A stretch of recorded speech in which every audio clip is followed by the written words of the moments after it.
Hello, and welcome to tonight's story. Before we begin, let me ask you something. Where are you listening from right now? And what time is it where you are? Perhaps you are in a quiet room at midnight, in a small corner after a long day of work, or simply in the final few minutes before you close your eyes. Wherever you are, let your shoulders relax. Take a slow breath in and allow the rhythm of this story to gently carry you away from the noise of the present. Tonight, we will return to ancient Jerusalem, where oil lamps flickered against stone walls, and where the throne of David had just been passed on to a young king named Solomon. He did not begin his story with silver and gold, with armies, or with radiant palaces. He began with a prayer in the night. When God asked Solomon what he wished to receive, he did not ask for wealth. He did not ask for long life. He did not ask for his enemies to be destroyed. He asked for wisdom, for a heart able to discern right from wrong, so that he could lead his people through a world filled with complexity and danger. And from that request, one of the strangest stories in the Bible begins to unfold. The man who did not ask for riches became a symbol of wealth. The man who did not seek fame caused distant kingdoms to come searching for him. The man who built the temple for God would slowly come face to face with a deeper question. Could his heart remain steady amid the golden light of power? So let us step slowly into that ancient night, where a king asked for wisdom, received glory, and would one day have to answer for the price of that very glory.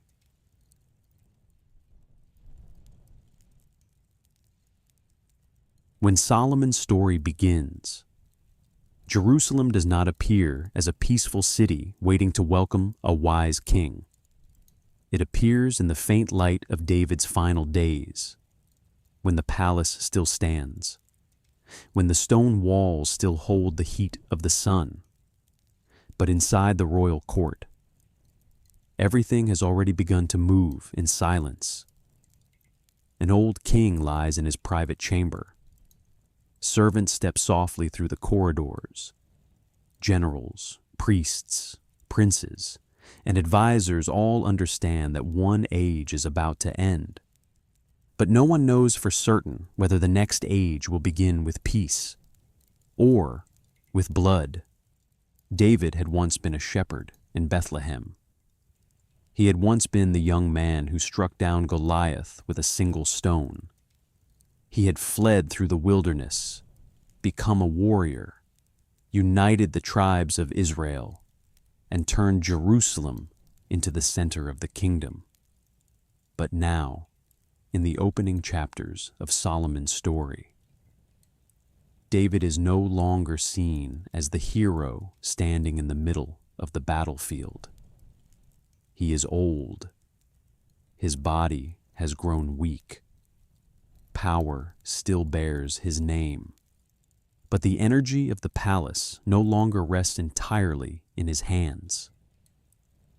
When a king grows old, the throne often becomes the most dangerous place in the kingdom, because everyone begins to ask the same question: who will sit on it after him? Solomon was born into that very house, between the light and darkness of David's family. He was the son of David and Bathsheba, a woman whose story was tied to one of the deepest wounds in David's life. For those who may not know much about the Bible, this is important. Solomon did not come from a perfect, spotless, unblemished family.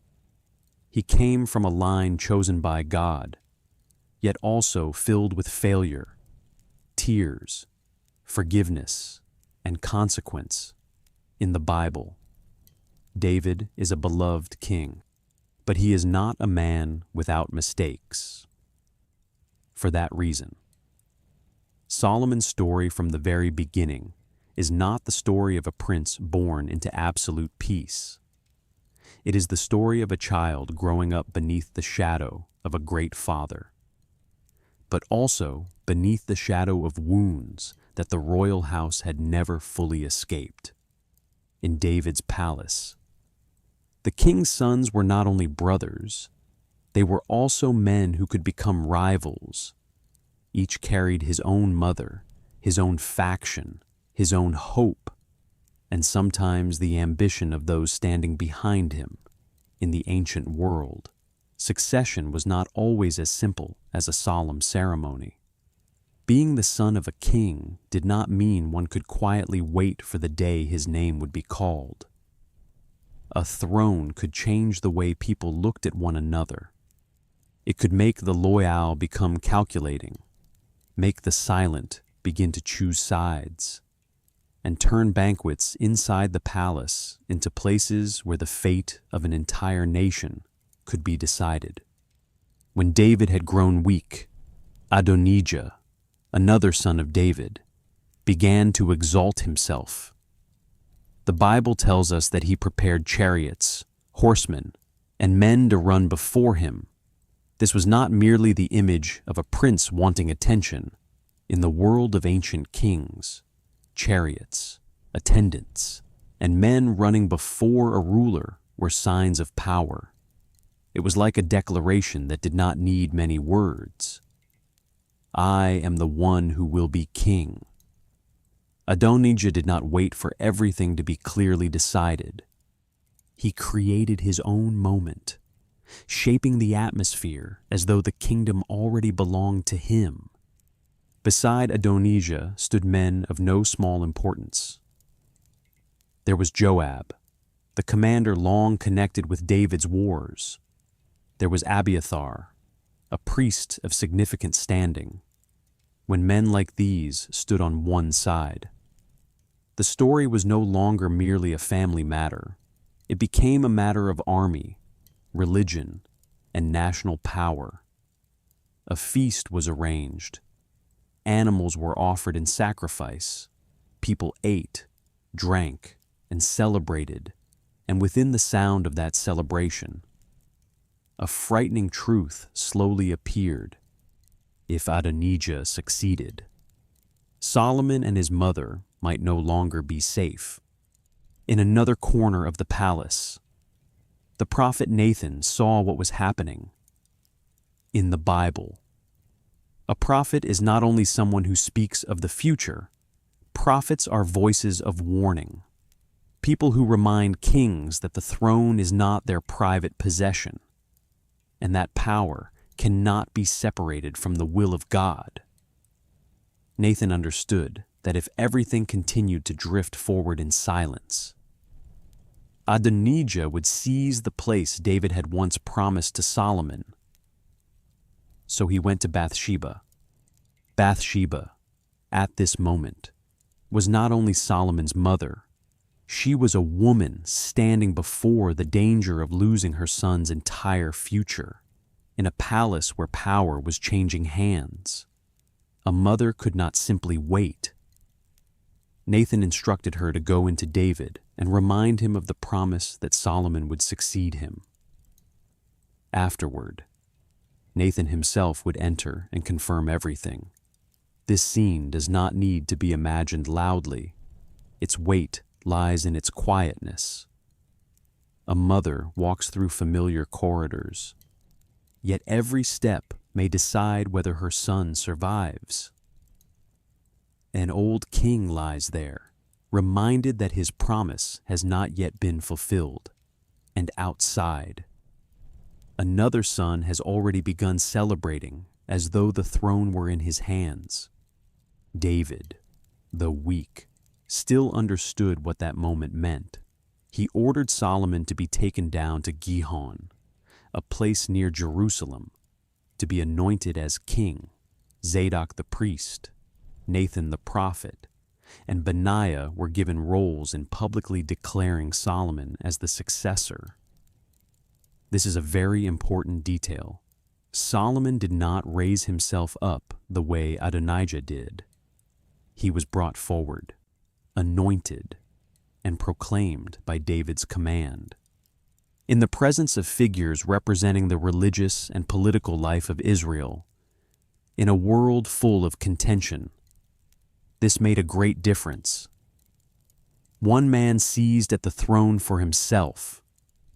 The other was placed upon it according to promise and public confirmation. Imagine Jerusalem in that moment. From one side of the city, the sound of Adonijah's feast still echoes. From another side, the trumpet begins to sound. The people hear that Solomon has been anointed king. The sound spreads through stone streets, across low rooftops, past groups of people standing together, unsure of what will happen next. There are moments in history that do not need a great battle to shake a city. A single trumpet blast, a public declaration, a crowd crying out in joy can be enough to turn everything around. When the sound of Solomon's coronation reaches those feasting with Adonijah, the atmosphere changes at once. Joy turns into confusion. Those who had only moments earlier sat at the same table begin to understand that they may have chosen the wrong side in an ancient royal court. Choosing the wrong person was not merely a political mistake. Sometimes it was a matter of life and death. Adonijah's supporters scatter. Adonijah himself becomes afraid and runs to grasp the horns of the altar, an act of seeking sacred protection. The throne that had almost seemed within his grasp slips away like sand. As for Solomon, the young king who had just been anointed had to face the first lesson of power. The throne is never empty.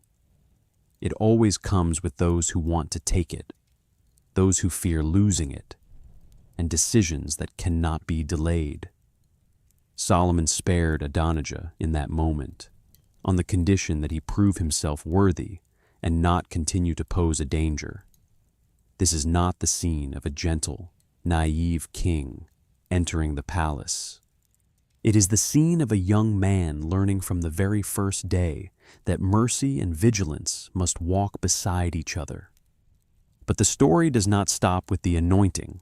Before David dies, he gives Solomon his final instructions. Those words carry both the color of faith and the weight of politics. David reminds Solomon to keep the ways of the Lord, to walk according to his statutes and commandments. To a modern listener, this may sound like moral advice, but in the biblical context, it is the foundation of Israel's kingship.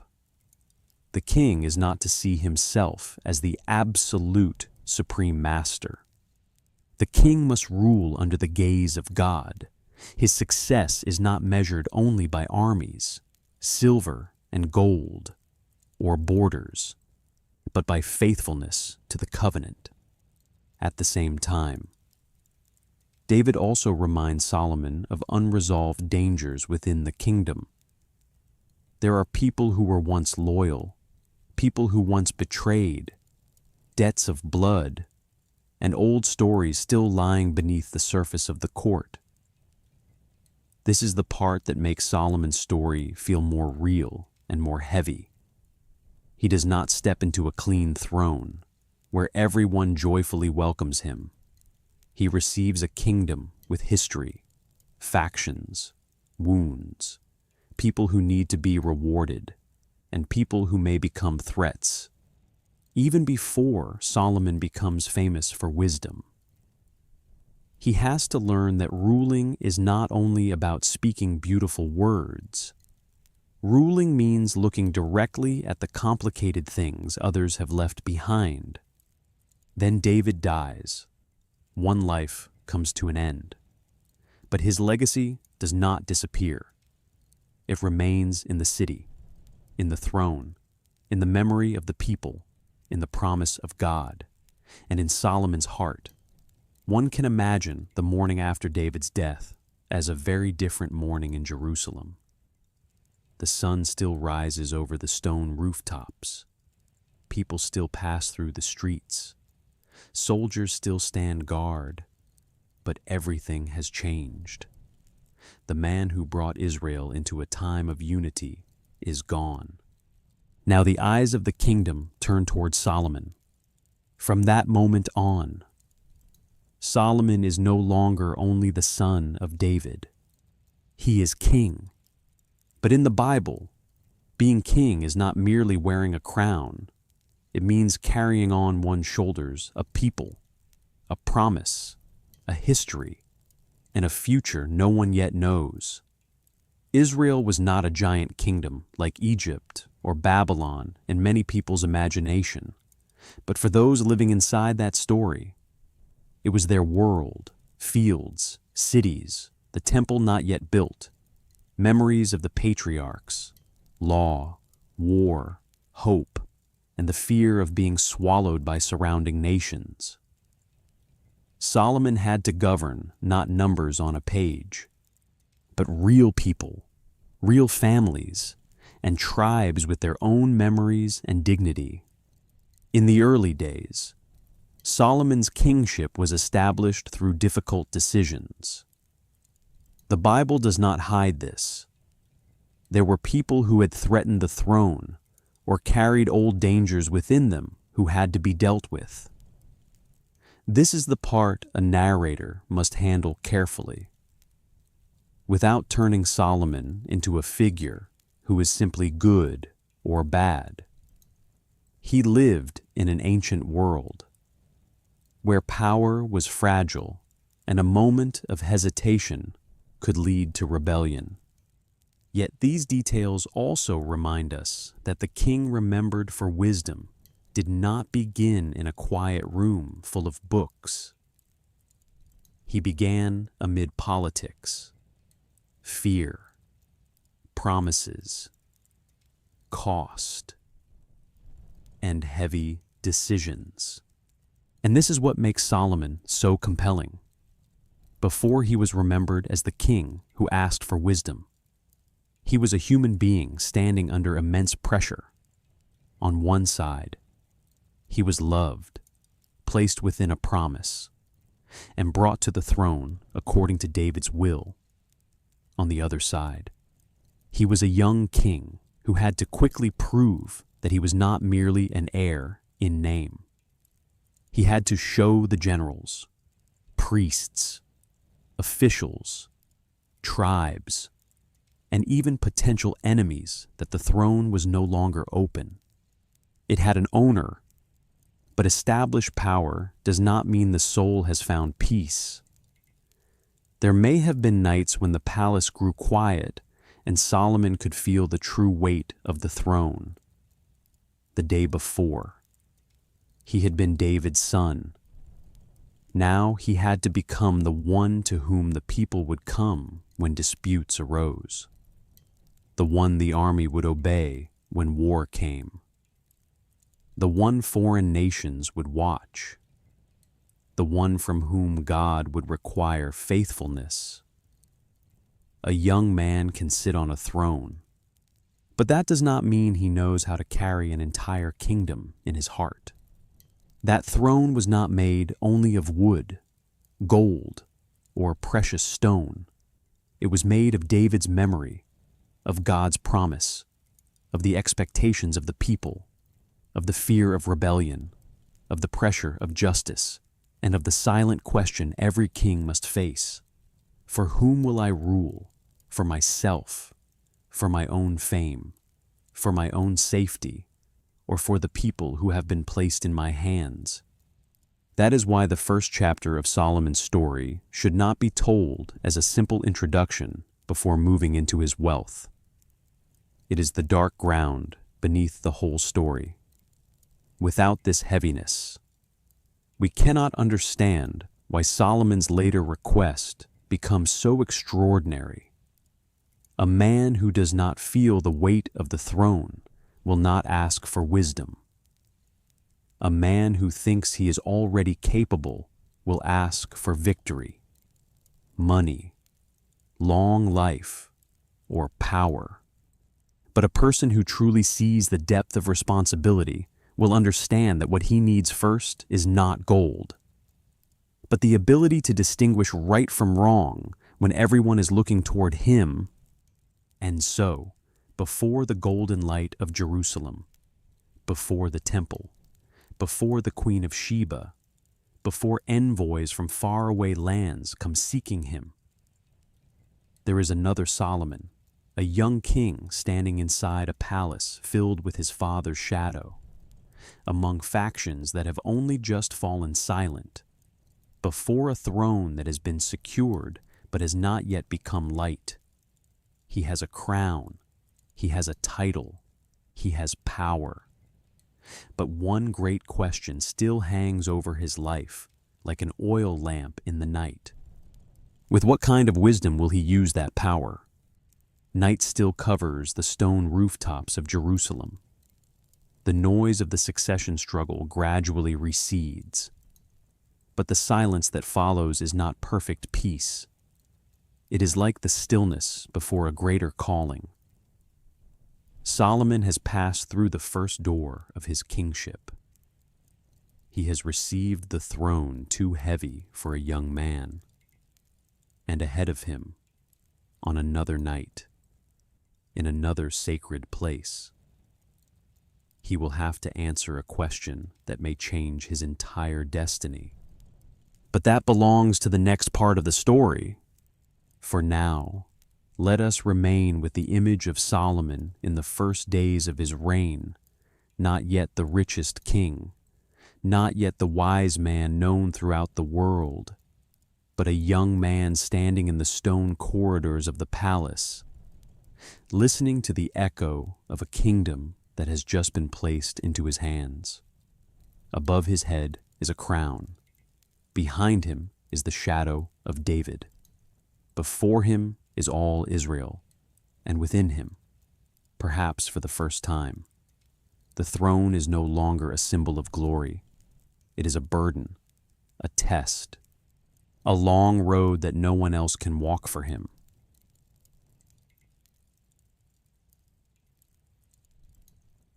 The night at Gibeon did not begin with the sound of chariots, nor with cheers echoing through the palace, nor with the golden light of a rising kingdom. It began with silence, a silence so deep it was as though the ancient hills themselves were holding their breath before what was about to happen. After the tense first days upon the throne, Solomon left Jerusalem and went to Gibeon, a place regarded as one of Israel's important high places before the temple was built. There, amid the smoke of offerings, amid flames rising toward the sky, amid darkness slowly settling over the rocky slopes, a young king was about to be placed before the most important question of his life. Solomon was already king, but he was not yet the radiant figure later generations would remember. He was not yet the king with a glittering palace, not yet the man who would astonish the Queen of Sheba, not yet the symbol of wealth in the memory of the Bible. In this moment, he was a young man who had just received the throne of David, carrying on his shoulders a nation larger than his own experience. Behind him stood the shadow of a great father. Before him stood all Israel, with its law, its memory, its hope, its disputes, its tears, and questions that no sword could answer for him.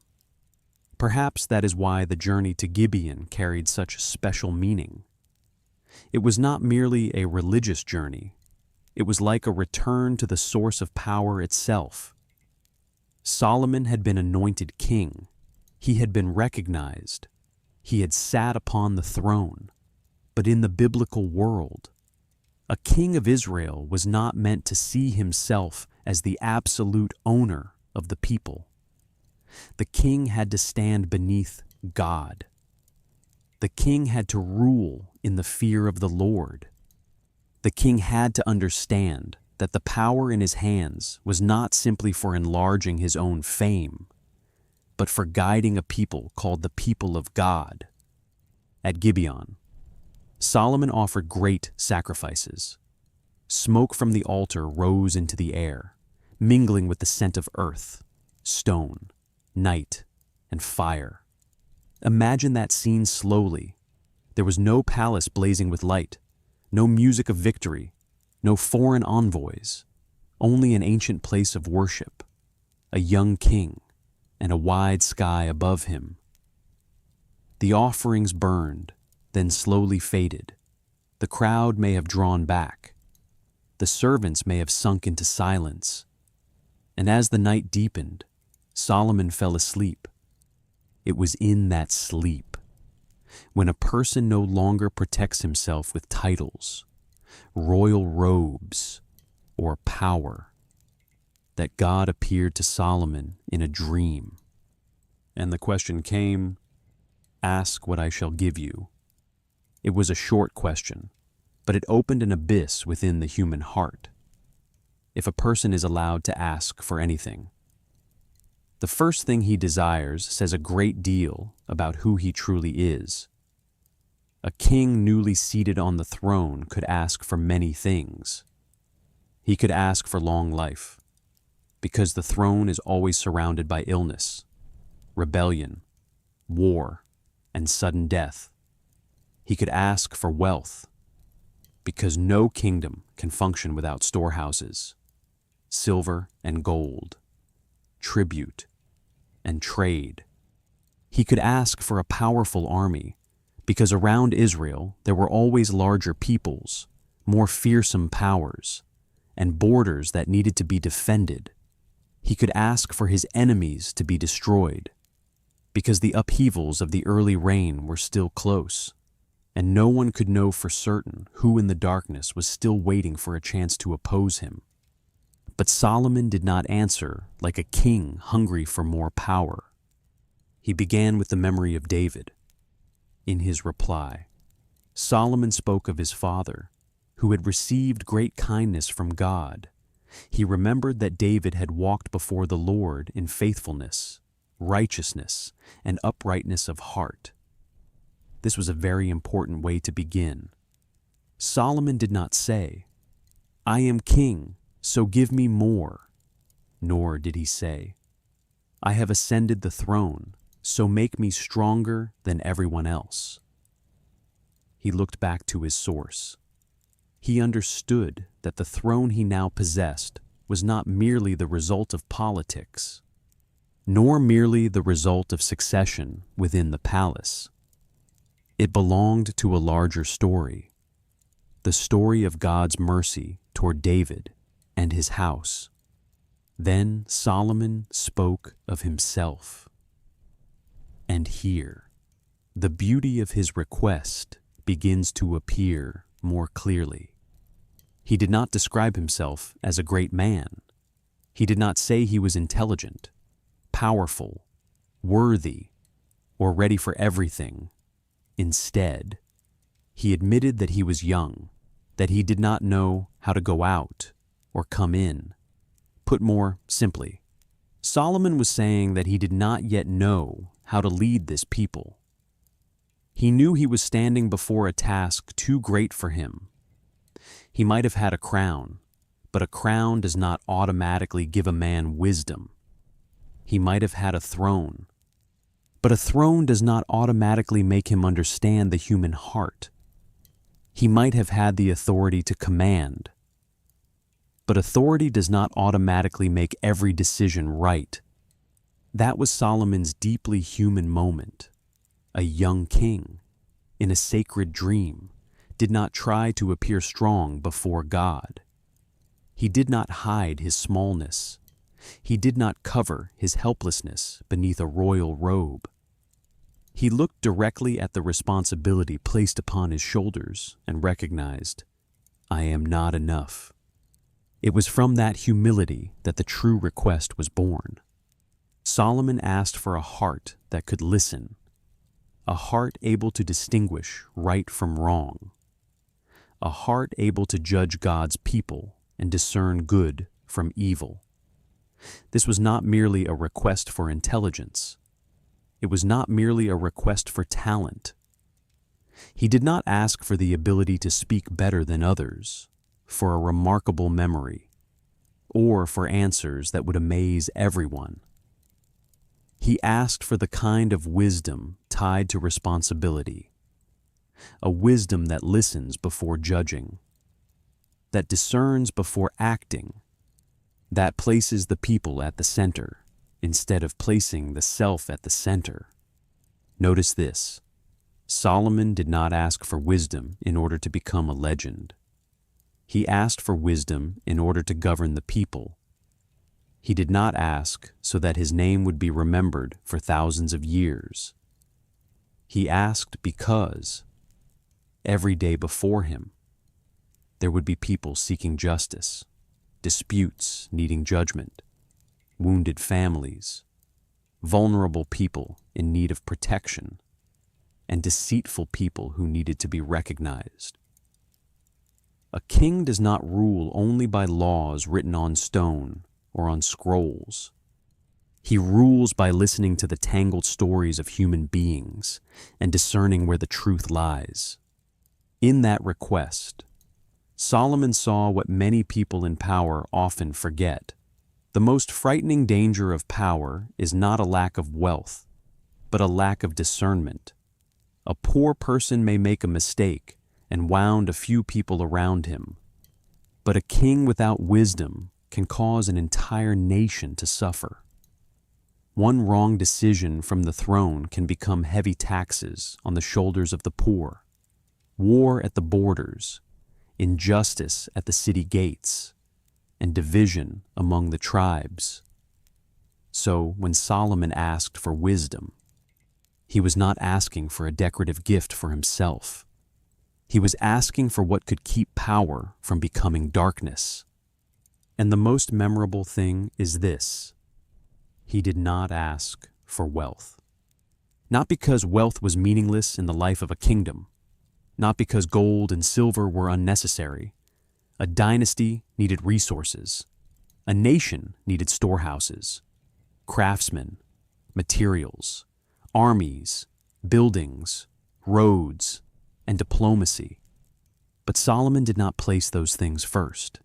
He did not ask for the result before asking for the foundation. He did not ask for golden light before asking for inner light. He did not ask for things that would make people marvel. He asked for what would help him rule rightly when no one was applauding.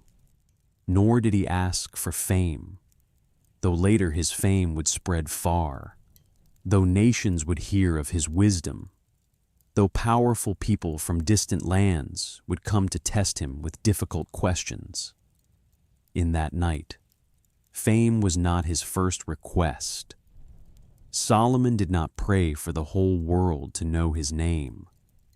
He prayed to know how to lead the people entrusted to him. Nor did he ask for his enemies to die. This is a very deep detail. A newly crowned king often has many reasons to be afraid. Solomon had just passed through a struggle over succession. Those who had once supported Adonijah were still a recent memory. The dangers within the court could not disappear after a single anointing. If Solomon had asked God to destroy all his enemies, many might have considered that a reasonable request. But he did not choose that. He did not allow fear to control his prayer. He did not turn God's question into an opportunity for revenge. Nor did he ask for long life. A long reign could be a great desire, but Solomon did not place his own survival first. He placed his duty first. He understood that long life, if governed wrongly, could become a disaster for the people. Wealth without wisdom could make a king arrogant. Power without discernment could turn the throne into a place of harm. So instead of asking to lengthen his life, He asked to do rightly within the life he had been given. That is the beauty of the night at Gibeon. Not only that God gave Solomon wisdom, but that before it was given, Solomon revealed a heart that knew it needed to be guided. And the Bible tells us that this request pleased God. God's answer in the dream became one of the most important moments of Solomon's life. Because Solomon had not asked for long life, had not asked for riches, had not asked for the lives of his enemies, but had asked for understanding in order to judge with justice. God gave him what he had asked for, a wise and understanding heart, a wisdom that would set him apart among kings. But God did not stop there. He also gave Solomon what he had not asked for: riches and honor, the things that many kings might have placed at the top of their list. Solomon had placed behind, and for that reason, they were given to him as part of the blessing. Here, the story becomes strange and deeply compelling. Solomon did not ask for gold, but gold would come. He did not ask for riches, but his kingdom would be described with radiant prosperity. He did not ask for fame, but his reputation would cross the borders of Israel. He did not ask to become a symbol, but his name would live for thousands of years as the image of a king who was both wise and wealthy. But if we stop only at wealth, we miss the deeper meaning of the story. What God gave Solomon first was wisdom. Wealth and honor came after. That order matters greatly in the biblical story. Solomon's wealth is not the root. It is what follows the right request. If that order is reversed, the story loses its meaning. Solomon did not become great because he knew how to ask for more gold. He became extraordinary because he knew what was worth asking for first.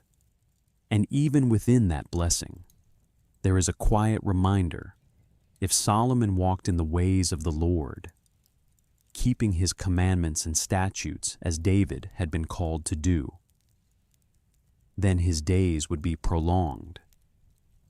This is like a thin but important thread running through the entire story of Solomon. Wisdom is given, but it still must be preserved through faithfulness.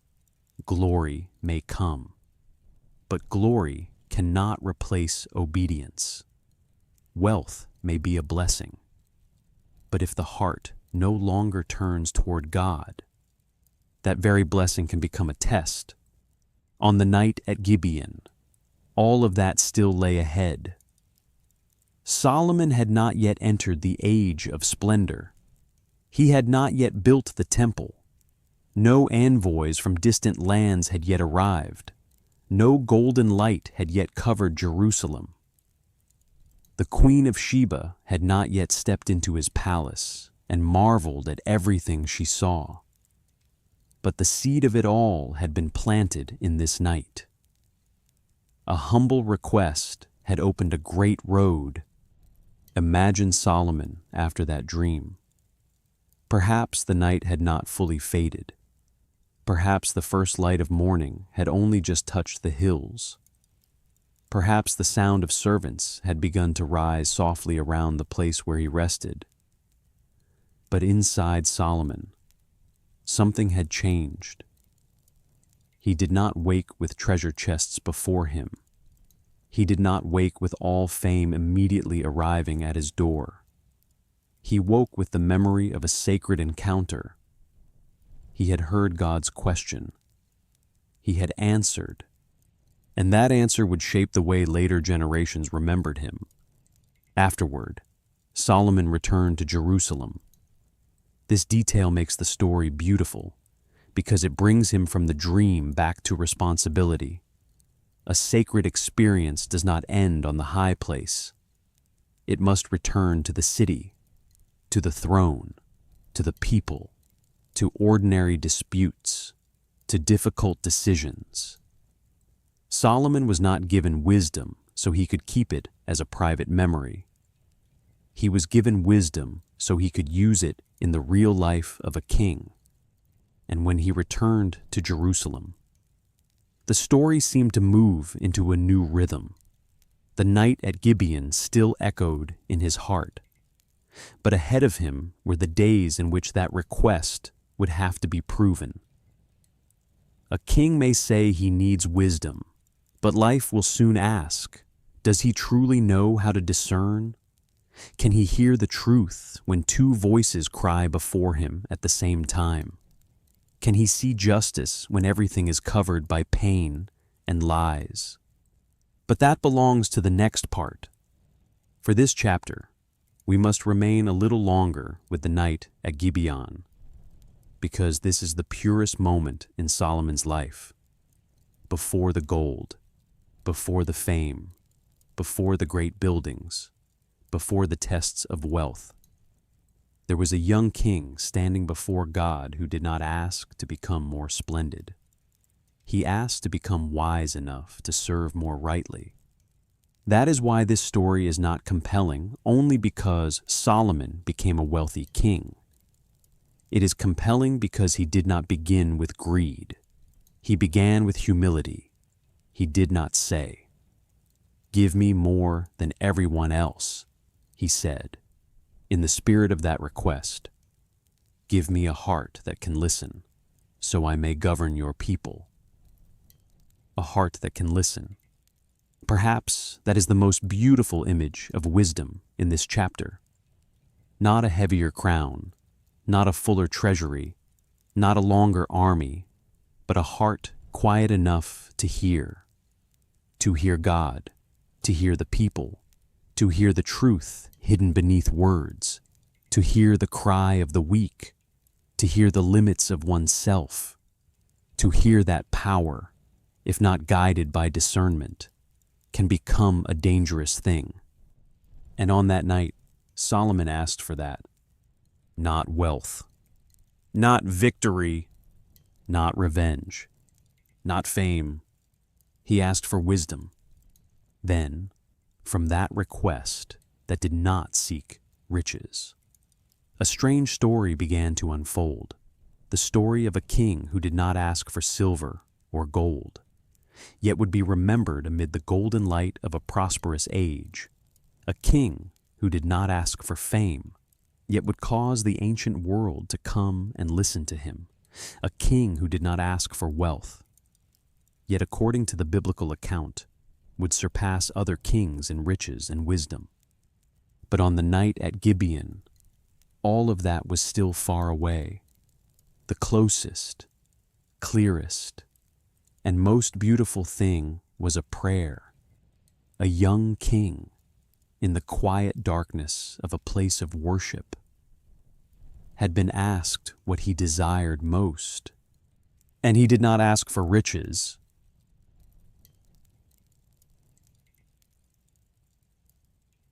After the night at Gibeon, Solomon returned to Jerusalem without carrying new chests of gold, without bringing back new armies, and without wearing a crown more radiant than the one he already had. What he brought back was much harder to see. It was a promise, a quiet gift, a light placed inside the heart of a young king, so that from then on, he could look into the tangled affairs of human beings and discern where the truth truly lay. But wisdom could not remain only inside a dream.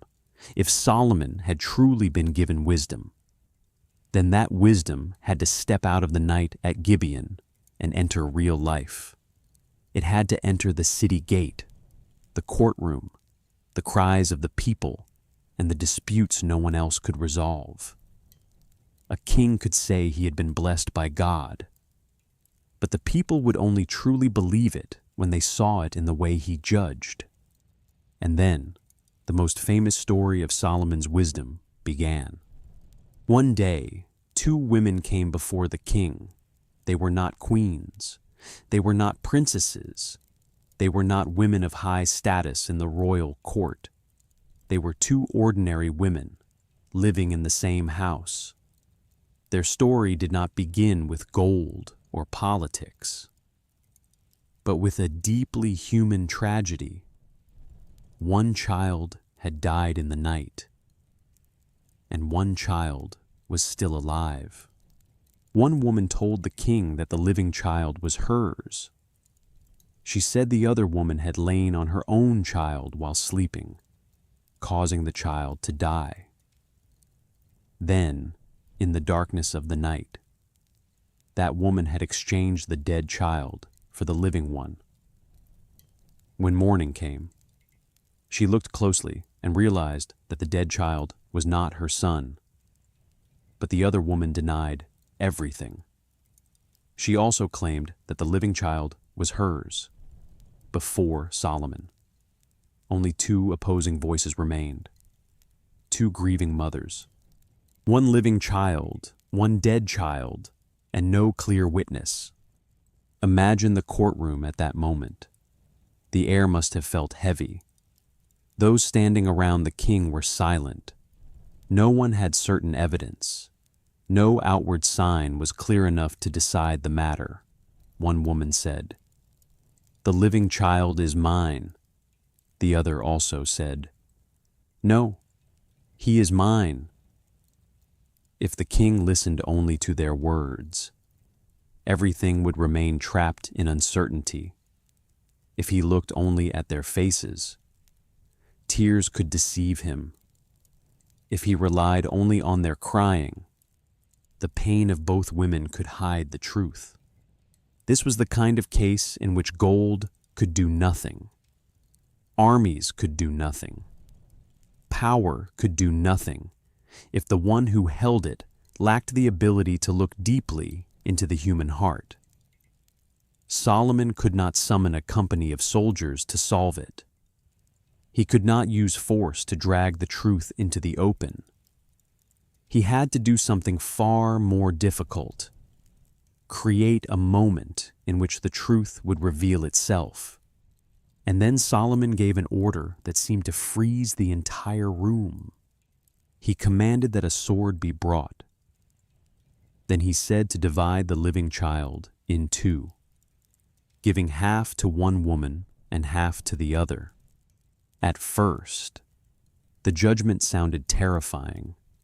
If someone read it too quickly, they might think it was an act of cruelty. But Solomon did not intend to kill the child. He was opening a hidden door into the hearts of the two women. He knew that the true mother would not be able to bear the thought of her child being killed, even if saving the child meant losing him.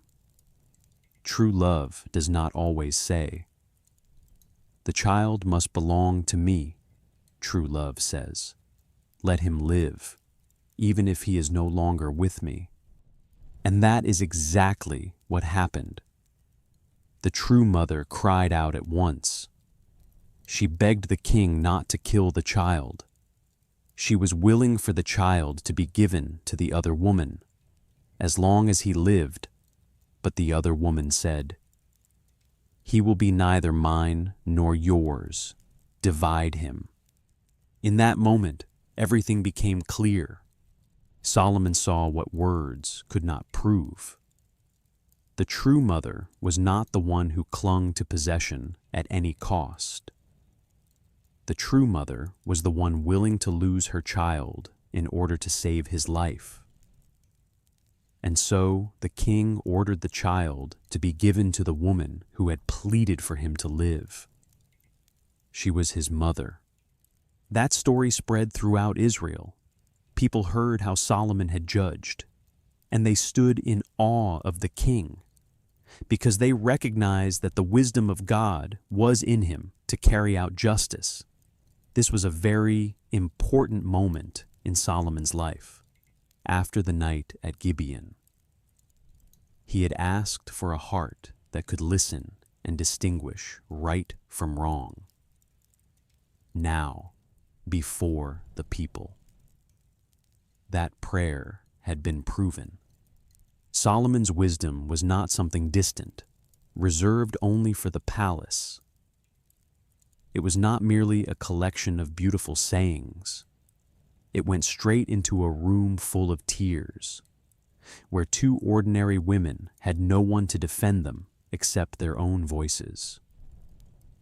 It protected a child who could not speak for himself. It distinguished between true love and possession. It showed the people that under this reign, at least in that moment, justice did not belong only to the stronger, the richer, or those with higher status. For that reason, Solomon's first reputation was not built by a palace. It was built by a judgment, a story passed from one person to another, from the city gate to the marketplace, from one house to the next. One can imagine people sitting by the evening fire, retelling the case of the two mothers, and saying to one another that this young king truly had something different about him. He was not only the son of David, he was not only the one who had won the succession. He possessed a kind of wisdom that made people believe God was guiding him. But Solomon's wisdom did not stop with one case. The Bible describes his fame as spreading more and more widely. He became known as a king of great understanding, a man able to speak profound words about life, about human beings, and about the order of the world. That wisdom did not lie only in resolving disputes, but also in the way he observed everything around him. Some kings see land only as property. Solomon saw the world as an open book. Trees, animals, birds of the sky, creeping things, and fish beneath the water all became objects of his attention. The Bible says he spoke about trees, from the cedar in Lebanon to the hyssop growing out of the wall. He also spoke about animals, birds, creeping things, and fish. This shows that in the biblical memory, Solomon's wisdom was not only political or legal, it was also the ability to observe creation, to see order in nature, and to understand that the world around human beings also carries quiet lessons within it. Imagine Solomon walking through a garden, pausing before a tree trunk, a leaf, a small trail of ants across the stone, or a bird flying over the city wall. To someone in a hurry, these are only ordinary things, but to someone who knows how to observe, everything can say something about life. A tree growing slowly teaches human beings about time. A bird in flight teaches lightness and instinct. Ants at work teach preparation. A flowing stream teaches patience. Wisdom does not always come from great events. Sometimes it comes from the ability to look closely at the small things others pass by. Because of this, Solomon gradually became a symbol not only of a king who knew how to judge, but of a man who understood life. People came to him not only to have disputes resolved, but to hear words that could illuminate their lives. The proverbs associated with Solomon in biblical tradition often feel deeply familiar. They speak of the wise and the foolish, of speech and silence, of diligence and laziness, of justice and deceit, of humility and pride, of how a person lives within a family, within a community, before God and before others. What gives those wise sayings their lasting power is that they do not drift too far from everyday life. They do not speak only to kings. They speak to fathers, mothers, children, workers, merchants, the poor, the rich, the angry, the proud, those tempted by lies, and those learning how to live carefully. Solomon's wisdom, as tradition remembers it, had the ability to move from the throne down into the small house, from the palace out to the city gate, from sacred ceremony into the ordinary choices of each day. And that is exactly why his fame spread far. A king may become famous for war, but war makes people afraid. A king may become famous for wealth, but wealth makes people curious. But a king famous for wisdom makes people want to come closer. They want to hear him speak. They want to test him with difficult questions. They want to know whether the rumors are true. They want to see whether, in the royal court of Israel, there really is a man who can answer what others cannot. But in this chapter, the most important thing remains this: Solomon's wisdom made him famous before his wealth became legendary. That reputation began with his ability to judge rightly. It began with the understanding given after a humble prayer. It began when the people looked at their king and felt that justice was not merely a beautiful word. It could happen in real life, even when truth was hidden beneath tears and lies. If the night at Gibeon was where Solomon asked for wisdom, then the case of the two mothers was where that wisdom stepped into the light. On one side was the prayer in darkness. On the other was the judgment before the people. On one side was the young king admitting he was not enough. On the other was that same king making a decision that caused the whole kingdom to stand in awe. On one side was the gift God had given. On the other was proof that the gift was working in real life. From that point on, the image of Solomon began to change. He was no longer merely the king who succeeded David. He became someone the people spoke of with respect. His wisdom was not loud. It did not need war drums. It did not need city walls falling. It spread in another way, slower and more enduring, like the light of an oil lamp spreading through a dark room. One person told another. One family told another family. Those who came to Jerusalem carried the story back to the places where they lived. And over time, the name Solomon began to be bound to wisdom. Even so, to tell Solomon's story rightly, we should not turn him into someone too far removed from real humanity.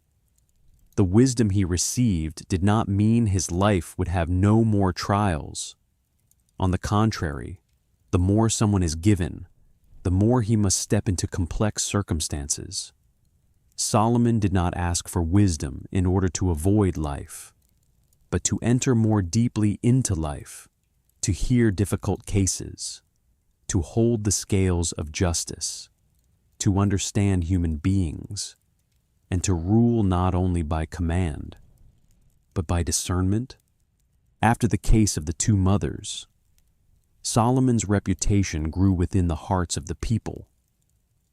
They began to see him not only as David's son, but as a king truly capable of defending justice.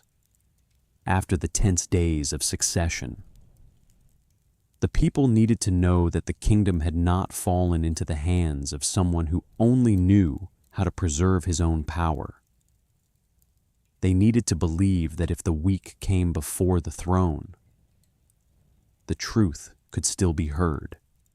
From justice, Solomon's wisdom opened into teaching.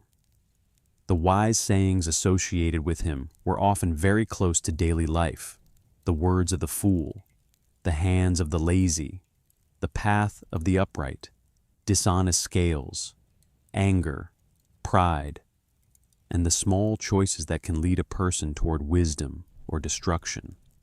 That wisdom was not only used to resolve great cases, it became the art of living each day without losing oneself. This is what makes Solomon's later story even deeper, because when he becomes wealthy, when his fame spreads, when the world comes to Jerusalem. The viewer will remember that Solomon once understood very clearly the value of justice, humility, and discernment. The tragedy that comes later is not that he did not know what was right, but that knowing what is right and living faithfully according to it are two very different things. But at this moment, that darkness has not yet fallen. This is still a chapter of light, the light of a young king proven before his people, the light of wisdom that astonishes, the light of a reign finding its foundation not in gold or silver, but in the ability to distinguish good from evil. From here, the prayer in the night at Gibeon no longer remains in the night. It becomes a story told in daylight. A king who did not ask for riches was given wisdom. A king who asked for a heart that could listen heard the truth in the cry of a mother. A king who once said he did not know how to govern caused an entire nation to recognize that the wisdom of God was within him. And before we speak of silver and gold, palaces, or delegations from distant lands, we must remember this moment. Solomon's true fame did not begin with treasure, but with justice. It began when he looked at two grieving women, heard two opposing voices, and found the truth by touching the deepest place of love. In the soft light of that story, Solomon began to become the Solomon the world would remember, the king of wisdom.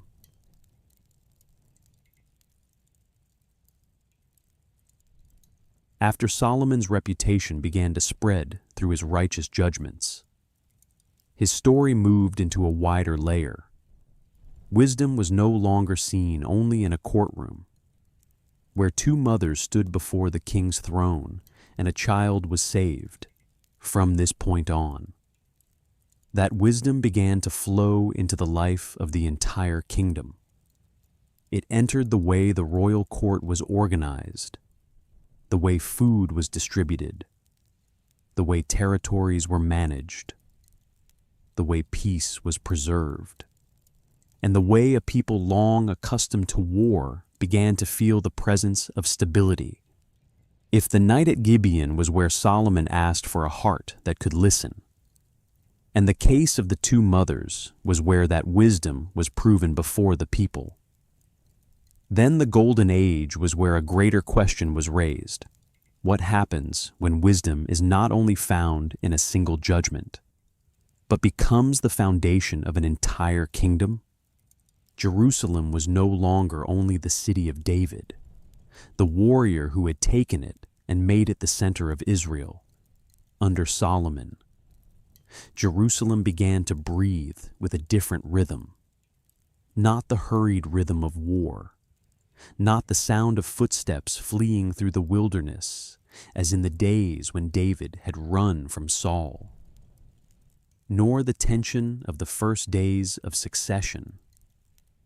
The city began to become a place where roads met, where news was brought in, where officials came and went, where decisions from the throne spread outward across the land.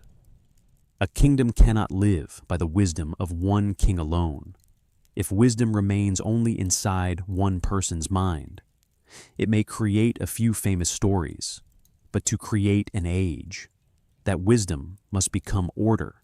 It must become a system.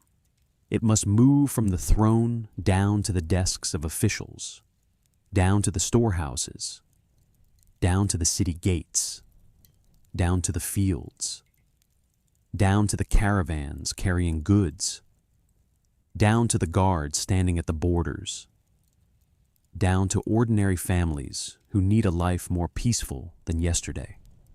The Bible describes Solomon's reign with a very broad sense of abundance. Judah and Israel were numerous, eating, drinking, and enjoying peace. That image may sound simple, but in the ancient world, it was an enormous thing for ordinary people. A golden age did not begin with gold inside the palace. It began with being able to go out to the fields in the morning without fearing that enemies would come. It began with parents being able to watch their children grow up through the harvest seasons. It began with local markets having goods, roads filled with travelers, and news of war no longer being the constant sound inside every home.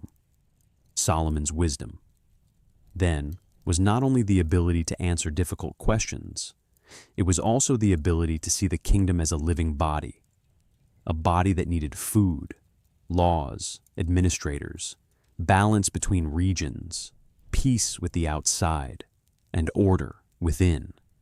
A king without vision might rule by reaction.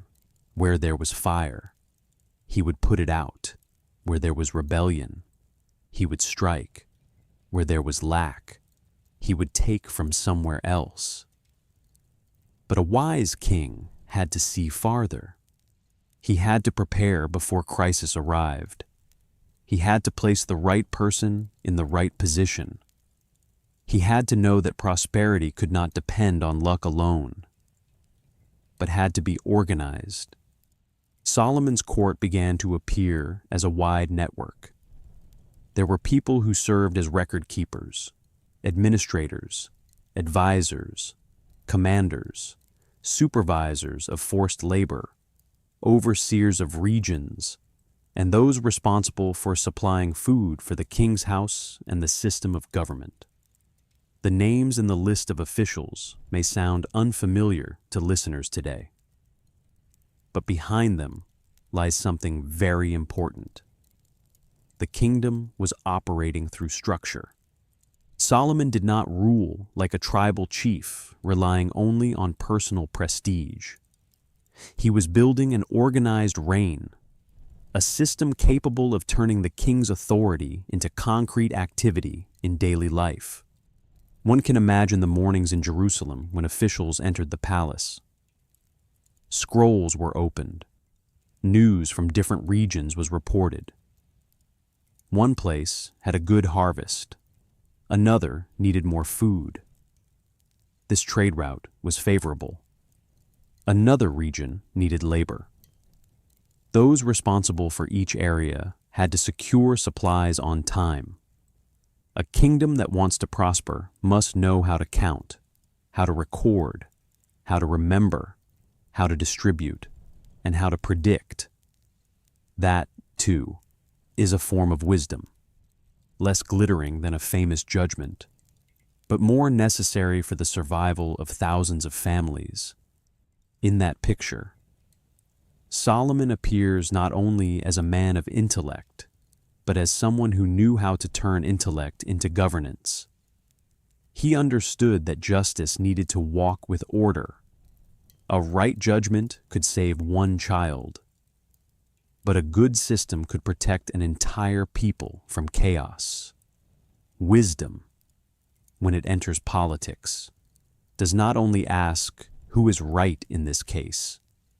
It also asks, how can a nation live with more stability, with fewer wounds, and with less fear controlling it? And from that stability, prosperity began to grow. When war receded, the small things in human life began to become possible. Farmers could tend their fields according to the seasons instead of constantly fearing they would have to flee. Shepherds could lead their flocks through familiar lands. Craftsmen could spend more time refining their skills. Merchants could travel farther. Goods could move from one region to another. News, objects, ideas, and people began to circulate. A peaceful kingdom does not become wealthy only because it has many resources, but because its people have enough peace to work, exchange, and build. The Bible uses a very beautiful image to speak of that peace. People lived securely. each under his own vine and fig tree. That is not an image of royal luxury. It is an image of ordinary life filled with blessing.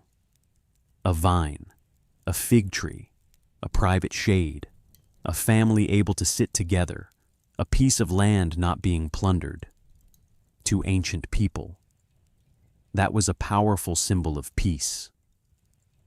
One did not have to be a king to feel the golden age.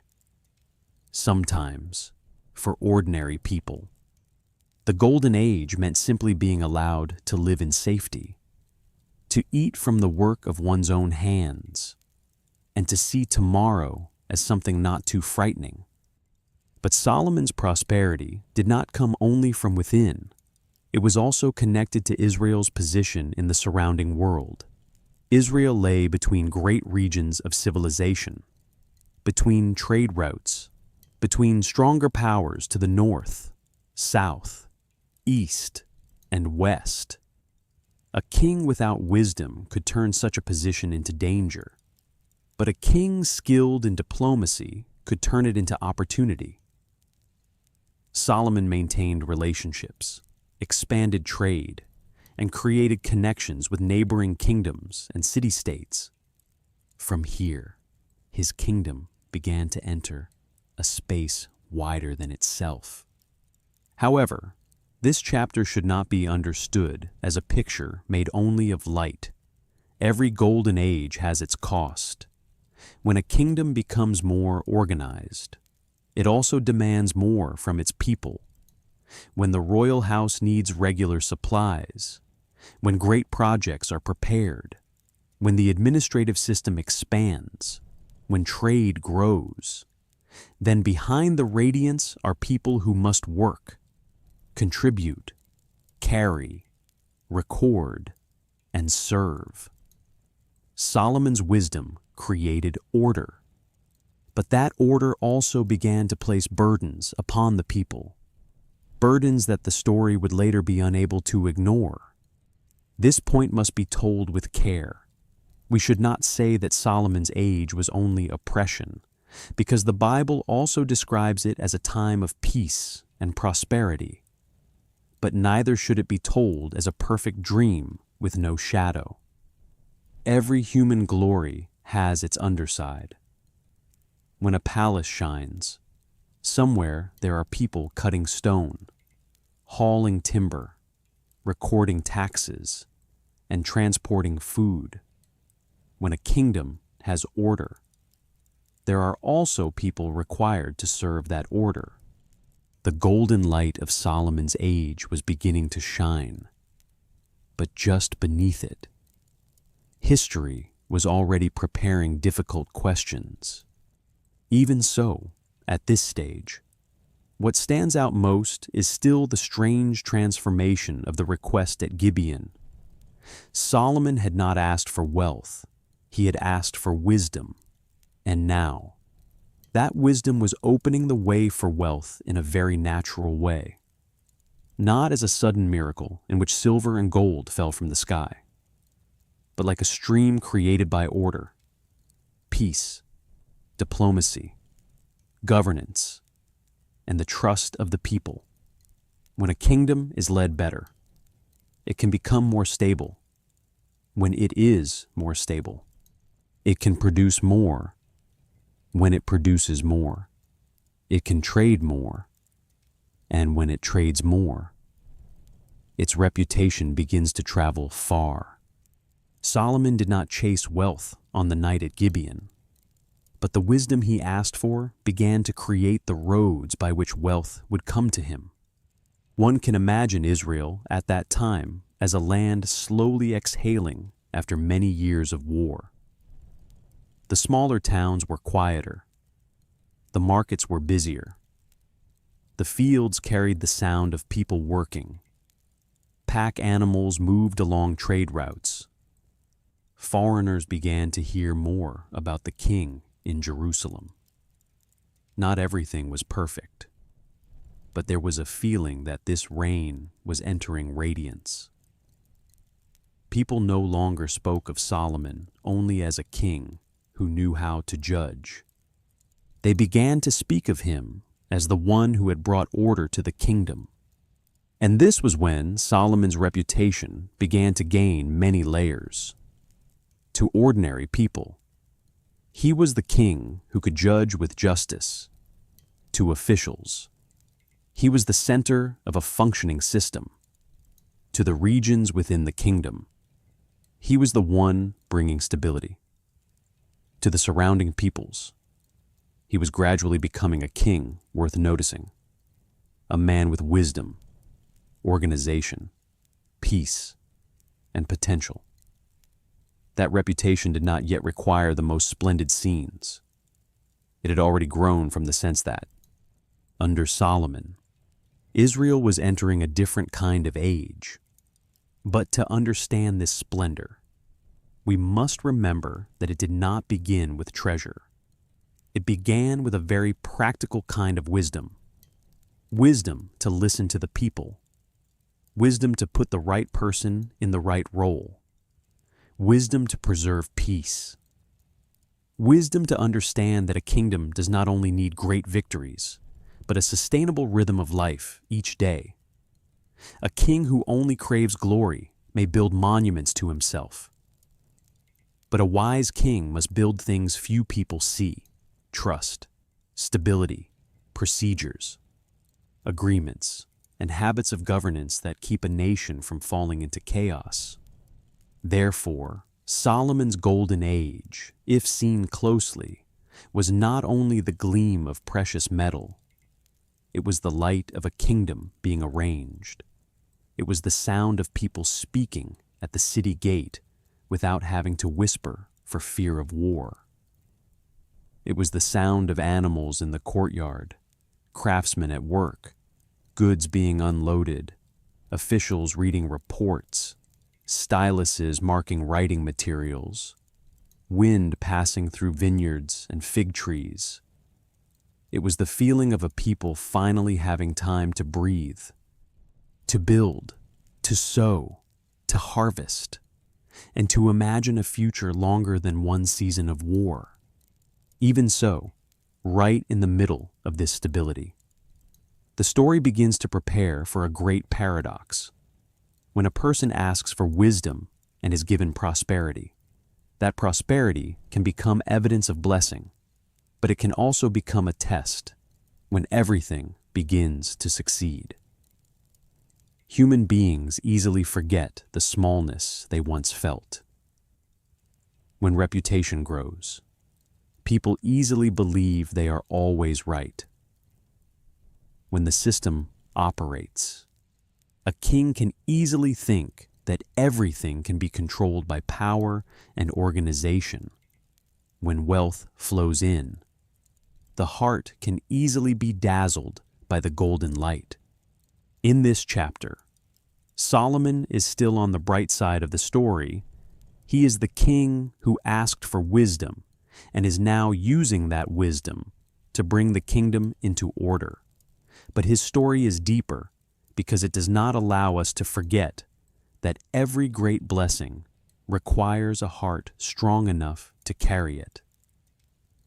A prosperous kingdom does not only need the person who built it, it needs a person who will not be changed by that very prosperity from his original purpose. And what was Solomon's original purpose?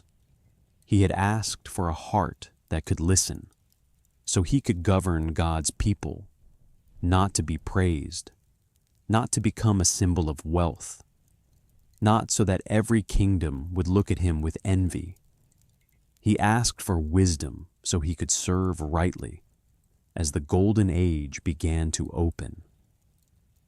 The quiet question of the story also began to grow. Would Solomon still remember why he had been given it? The great buildings were still ahead. The more dazzling golden lights had not yet fully appeared. The guests from distant lands had not yet entered the story. But the foundation had been laid. Solomon had proven wisdom in justice. Now he was proving wisdom in governance. From a prayer in the night. an age began to take shape in daylight. One might close this chapter with a very quiet image. Across the lands of Israel, evening slowly descends. People return home after a day of work. Smoke from cooking fires rises lightly above low roofs. A father sits under the shade of a vine. A mother prepares a meal. Children run across the courtyard, farther away, along the roads. Goods continue moving toward the centers of the kingdom, and in Jerusalem. Solomon sits upon the throne. No longer only the young king trembling before responsibility as in the first days, but the man turning wisdom into the concrete shape of peace. This is the moment when Solomon's story begins to shine more widely. It is no longer only a case retold among the people. It is no longer only a dream at Gibeon. Wisdom has become the rhythm of a kingdom. And from that rhythm, Israel enters a period remembered by the Bible as days of peace, prosperity, and radiance. Solomon did not ask for wealth, but when wisdom began to rule, the road toward wealth opened.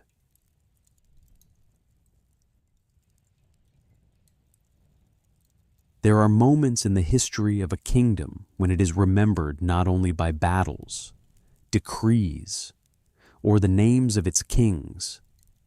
It is remembered by a structure rising in the heart of the city, by blocks of stone set into place, by the scent of fresh timber, by golden light reflected beneath oil lamps, and by the feeling that a people have finally found a place to set down their sacred memory.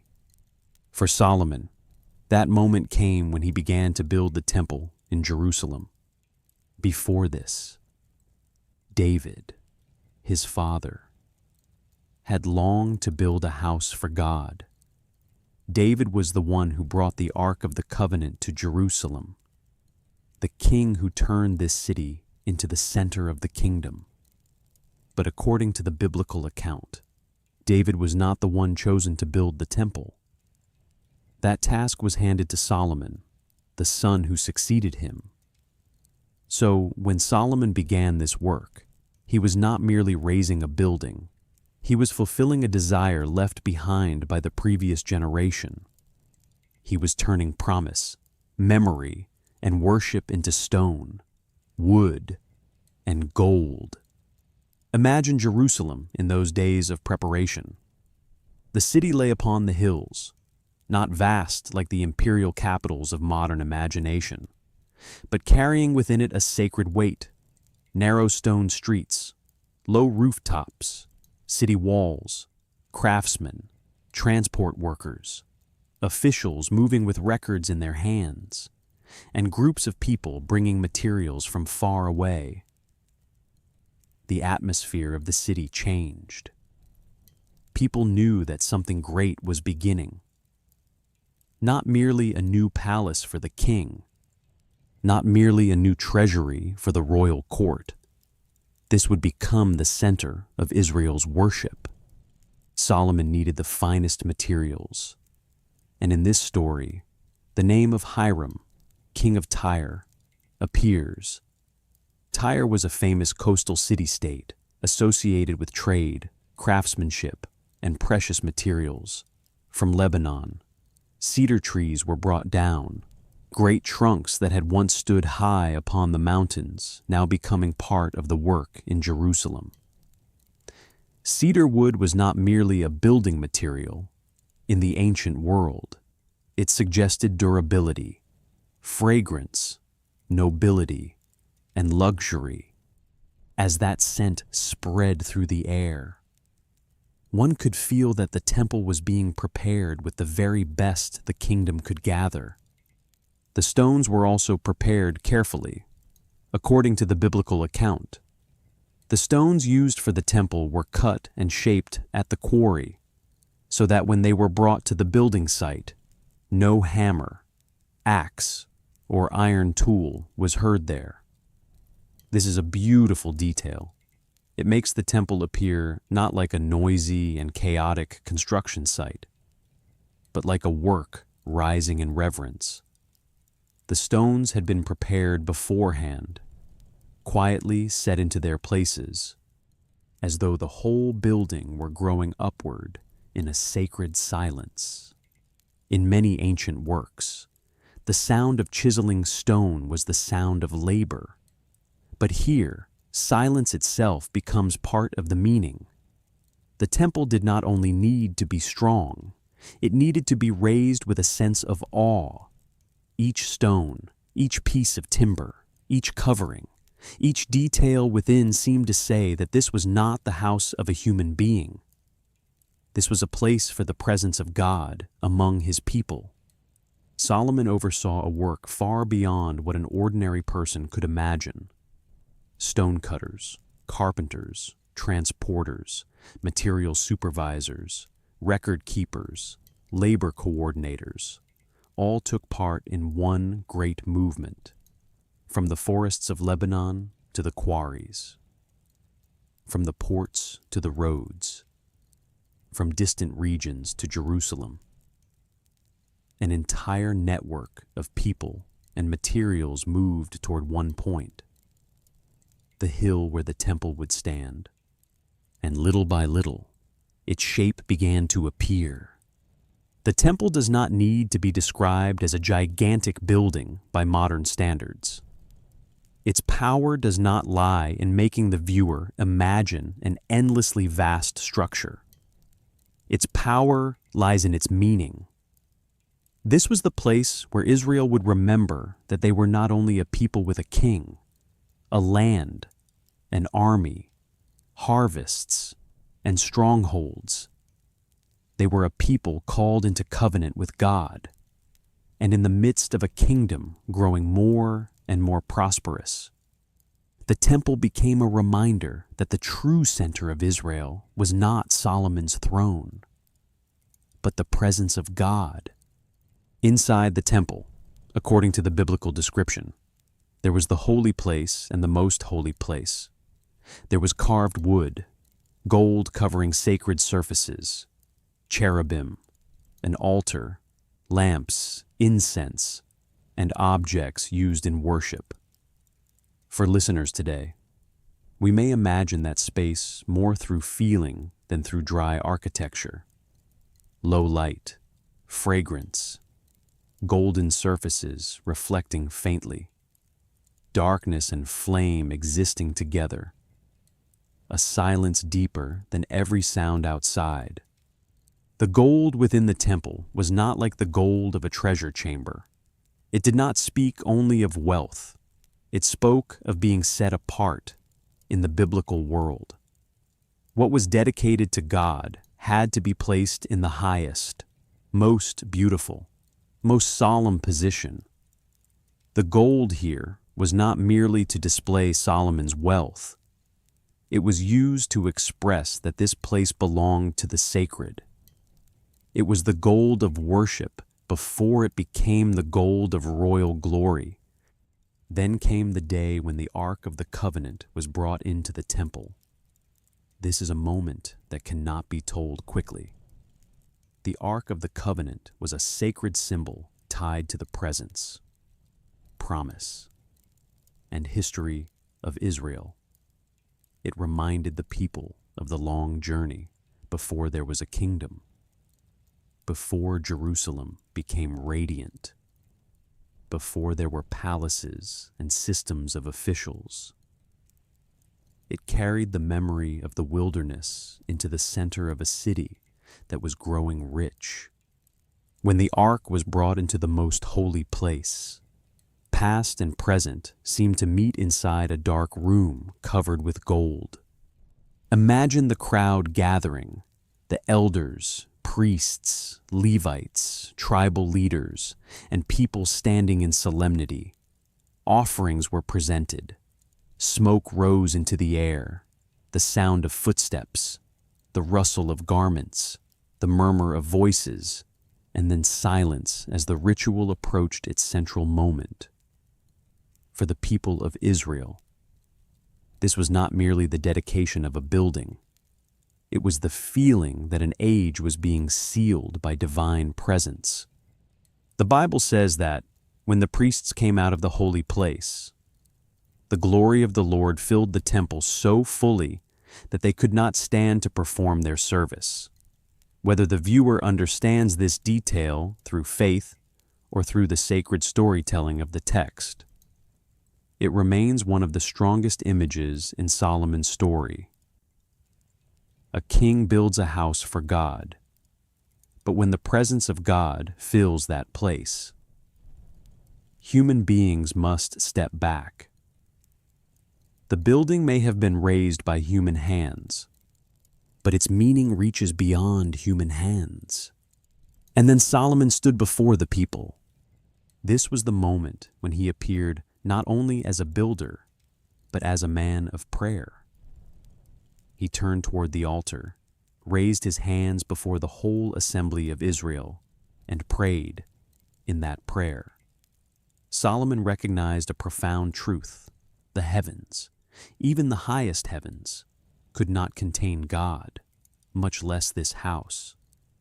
This is a very important statement. It kept the temple from becoming a mistaken idea.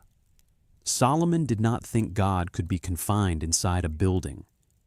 He understood that the temple was the place where God's name would be placed, where the people would turn in prayer, where human hearts would return to God in times of sin, exile, drought, war, disaster, or repentance. That prayer gives this chapter a depth beyond its outward splendor. Solomon was not simply showing off a perfect structure. He was asking God to hear his people.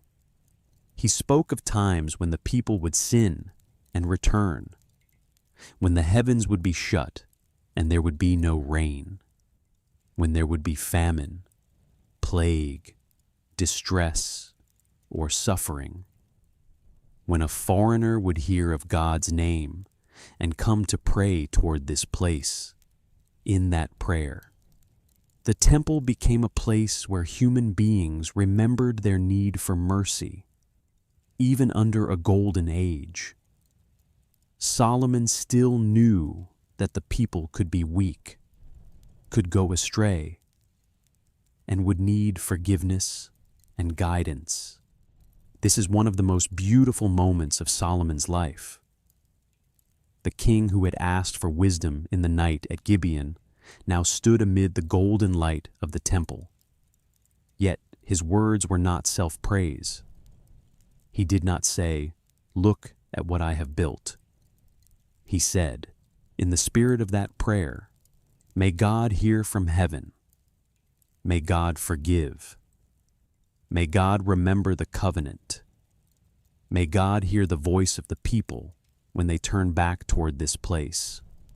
In that moment, Solomon still appeared as a king who knew how to place himself beneath something greater than himself. After the dedication, Jerusalem seemed to step into a new light. The temple was standing. The people had a visible sacred center. Generations after would remember this place as the heart of worship. Festivals, prayers, sacrifices, memories, and hopes would gradually attach themselves to that building. For Israel, the temple was not only a place to visit, it was a symbol of God dwelling among his people. But beside the temple, another structure also shaped Jerusalem under Solomon: the palace. If the temple was the symbol of divine presence, the palace was the symbol of royal power. Solomon did not only build a house for God, he also built a house for his own dynasty. The Bible says the temple was built in 7 years, while Solomon's palace took 13 years. That number should not be presented as a simple accusation, but it creates a contrast worth considering. After the gold of the temple came the light of royal power. After the place of worship came the palace complex, the great hall, the king's throne, the place of receiving guests, the place of judgment, the place of administration. Jerusalem therefore began to hold two centers at once, the temple and the palace. One reminded the people to lift their eyes toward God. The other displayed the power of the king. When these two places stood near each other within the same city, they created the special splendor of Solomon's reign. But they also created a quiet question. Would the glory of the king always remain beneath the glory of God? Solomon's palace can be imagined as the place where the rhythm of the royal court reached a new refinement. Officials came and went, scribes worked, groups from the regions brought news and supplies. Legal cases were brought before the throne. Royal feasts, great rooms, rows of pillars, and precious materials all made Jerusalem no longer seem like the city of a young kingdom. It began to resemble the center of a dynasty that had learned how to display its strength. From this point, the golden light of Jerusalem had two shades. There was the gold of the temple, where human beings bowed before God, and there was the gold of the palace, where people saw the wealth, authority, and reputation of Solomon. These two lights were not necessarily opposed from the beginning. A king given wisdom by God could use prosperity to build both a place of worship and a national order.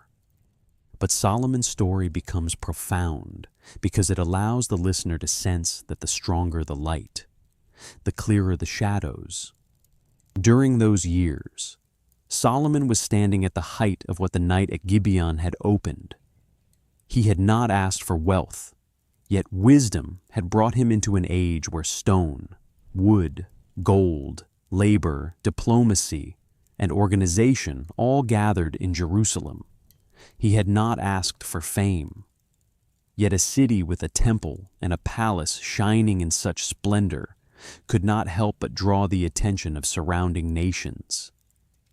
He had not asked to become a symbol of glory, yet each stone laid down, each layer of gold applied, each ritual performed, was weaving the memory of a great king. Even so, this chapter should not be told as blind praise. The splendor of the temple and palace always came with human labor. Wood had to be cut, stone had to be shaped, materials had to be transported, craftsmen had to work, officials had to coordinate. The people had to contribute to the great system that was operating.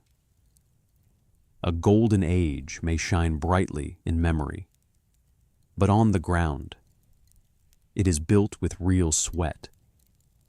This is not to diminish the value of the work, but to remind us that glory in history always has weight. And it is this very weight that makes Solomon both great and worth reflecting on. He was the builder of the temple, but also the one who expanded the palace. He was the king who prayed humbly, but also the one standing amid ever-growing royal glory. He was the king who used wisdom to create order. But the larger that order became, the more it demanded. Jerusalem shone, but that light needed to remain in its proper order. God first, the king after, worship first, power after, the heart first, gold and silver after. At this point, Solomon still appeared as a king reaching a sacred height. The temple had been built, the prayer had been offered, the people had witnessed a great day. The palace had made his power more visible. Jerusalem had stepped into the golden light of an age that many would remember as the peak of the United Kingdom. Imagine an evening over that city. The sun lowers over the slopes of the hills. The stones of Jerusalem turn warmer in the last light of the day. On one side, the temple stands in solemn beauty, where the smoke of offerings may rise into the air. On the other side, the palace and royal structures reflect the wealth and power of the reign. People pass through narrow streets, carrying with them the story of the king who built a house for God. Workers return after a long day. Officials close their scrolls. The evening wind moves through the city, carrying the smell of stone, wood, smoke, and incense. That is Jerusalem in the golden light of Solomon.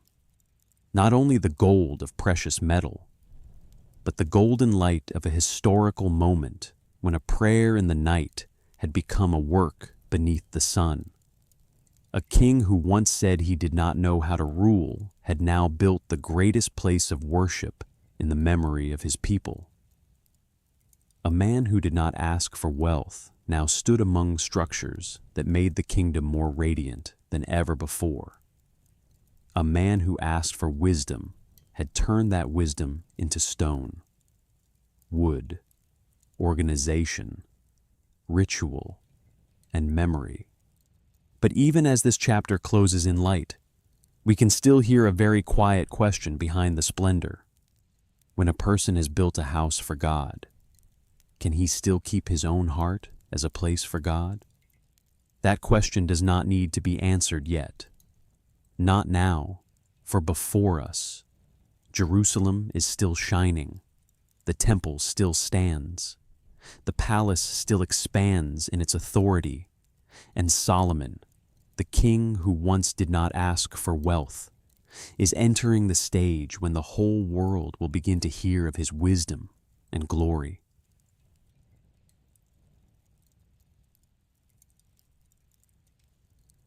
After the temple had risen in Jerusalem, after Solomon's palace had reflected the golden light of a radiant reign, the story of this king began to move beyond the borders of Israel. Before this, the people had heard of his wisdom through his righteous judgments. Officials had seen that wisdom in the way he organized the kingdom. Workers had seen it in the great works he built.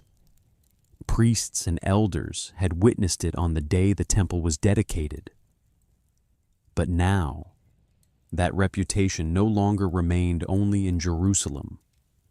It began to travel with merchants, envoys, roadside stories, and goods crossing deserts and seas, until distant lands also heard the name of Solomon.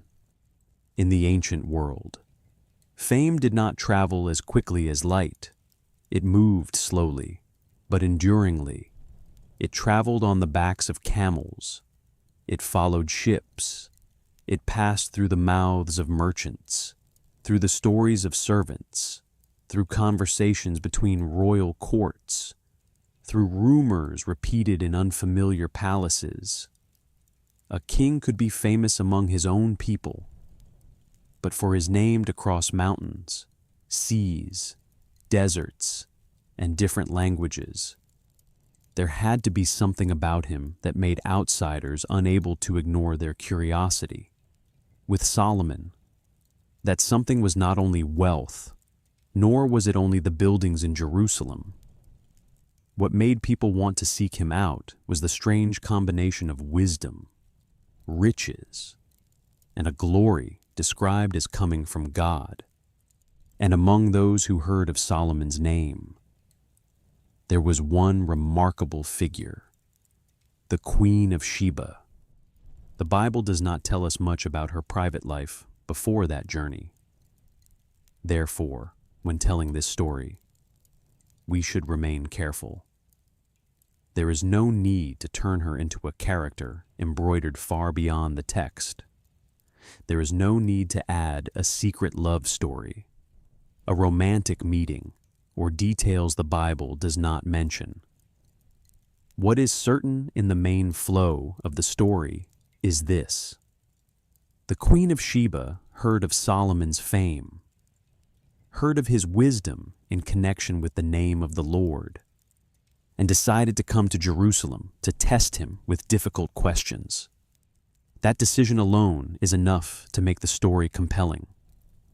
A queen from a distant land does not set out on a long journey merely because of an ordinary rumor. She was a ruler with power, a court, wealth, and the knowledge of her own kingdom. She did not come like a poor pilgrim. She came as a sovereign, carrying the dignity of her realm, carrying questions that perhaps very few people could answer, and carrying the necessary skepticism of someone not easily conquered by rumor. Imagine that journey in the slow rhythm of a nighttime story. A long procession moves across distant lands. Camels step slowly beneath the sun, their feet leaving marks in the sand and dry earth. Leather bags, chests of goods, jars of spices, gold, precious stones, and valuable items are carefully secured. Servants, guards, guides, officials, and advisors travel with the queen by day. The caravan crosses regions hot and bright enough to dazzle the eyes. By night, they stop beneath a sky full of stars, where desert wind passes through the fabric of tents, and perhaps the name of Solomon is mentioned again in quiet conversations. She came not only to see a palace, she came to test his wisdom. This detail is very important. In the ancient world, difficult questions were not merely games of intellect. They could be a way for one ruler to evaluate another. They might concern politics, morality, life, nature, power, justice, or hidden matters human beings could not easily answer. When the Queen of Sheba came to Solomon, she did not come merely to praise him. She came to verify.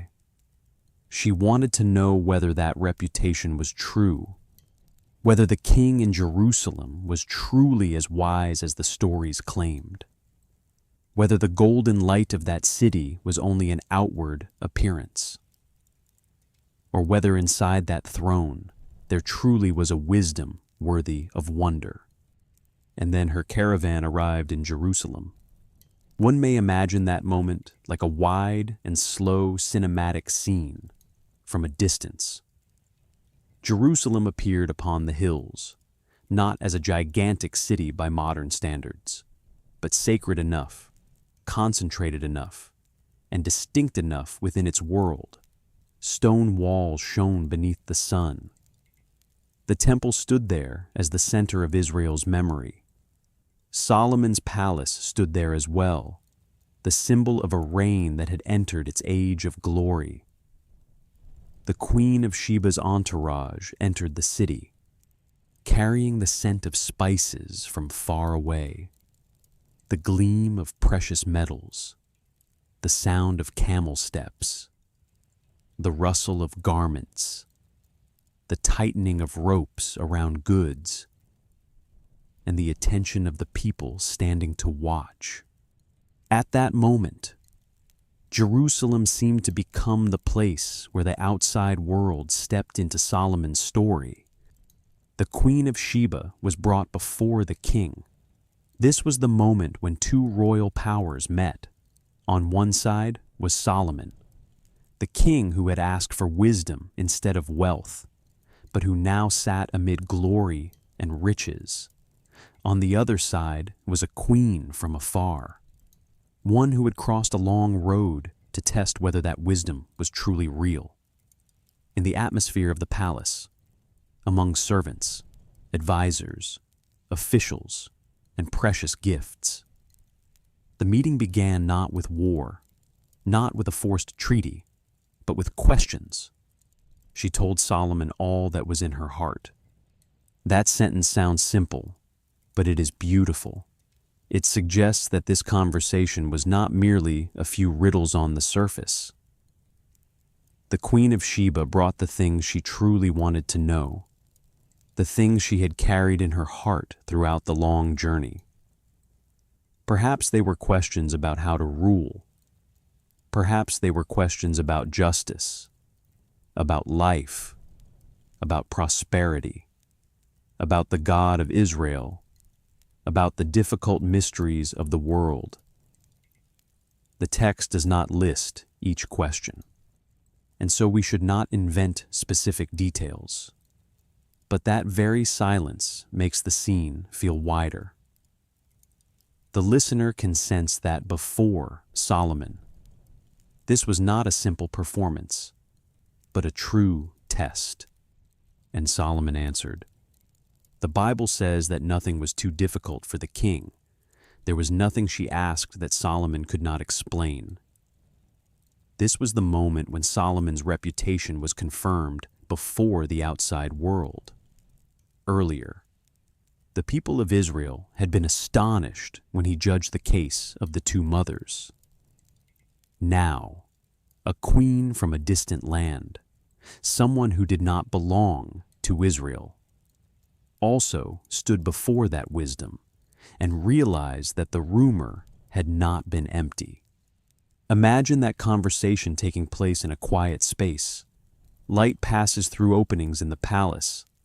Servants stand at a distance, trying to remain silent. Sheba's advisors listen.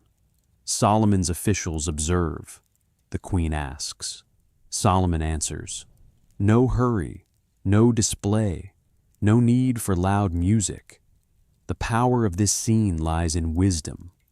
A question is presented like a closed door, and Solomon, through the wisdom he had been given, opens that door before everyone's eyes. But the Queen of Sheba did not only hear Solomon's words, she also saw the life around him. The Bible says that when she saw Solomon's wisdom, the palace he had built, the food on his table, the seating of his officials, the service of his attendants, their clothing, his cupbearers, and the way he went up to the house of the Lord, there was no more spirit in her.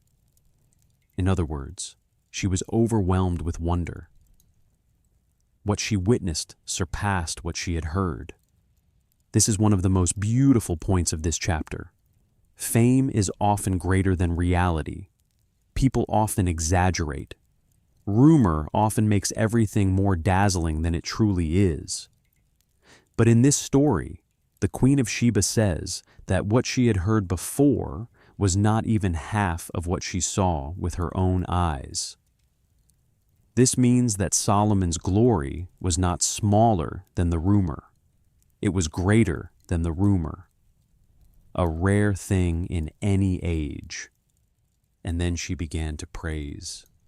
She said that Solomon's people were blessed, and that his servants who continually stood before him and heard his wisdom were blessed.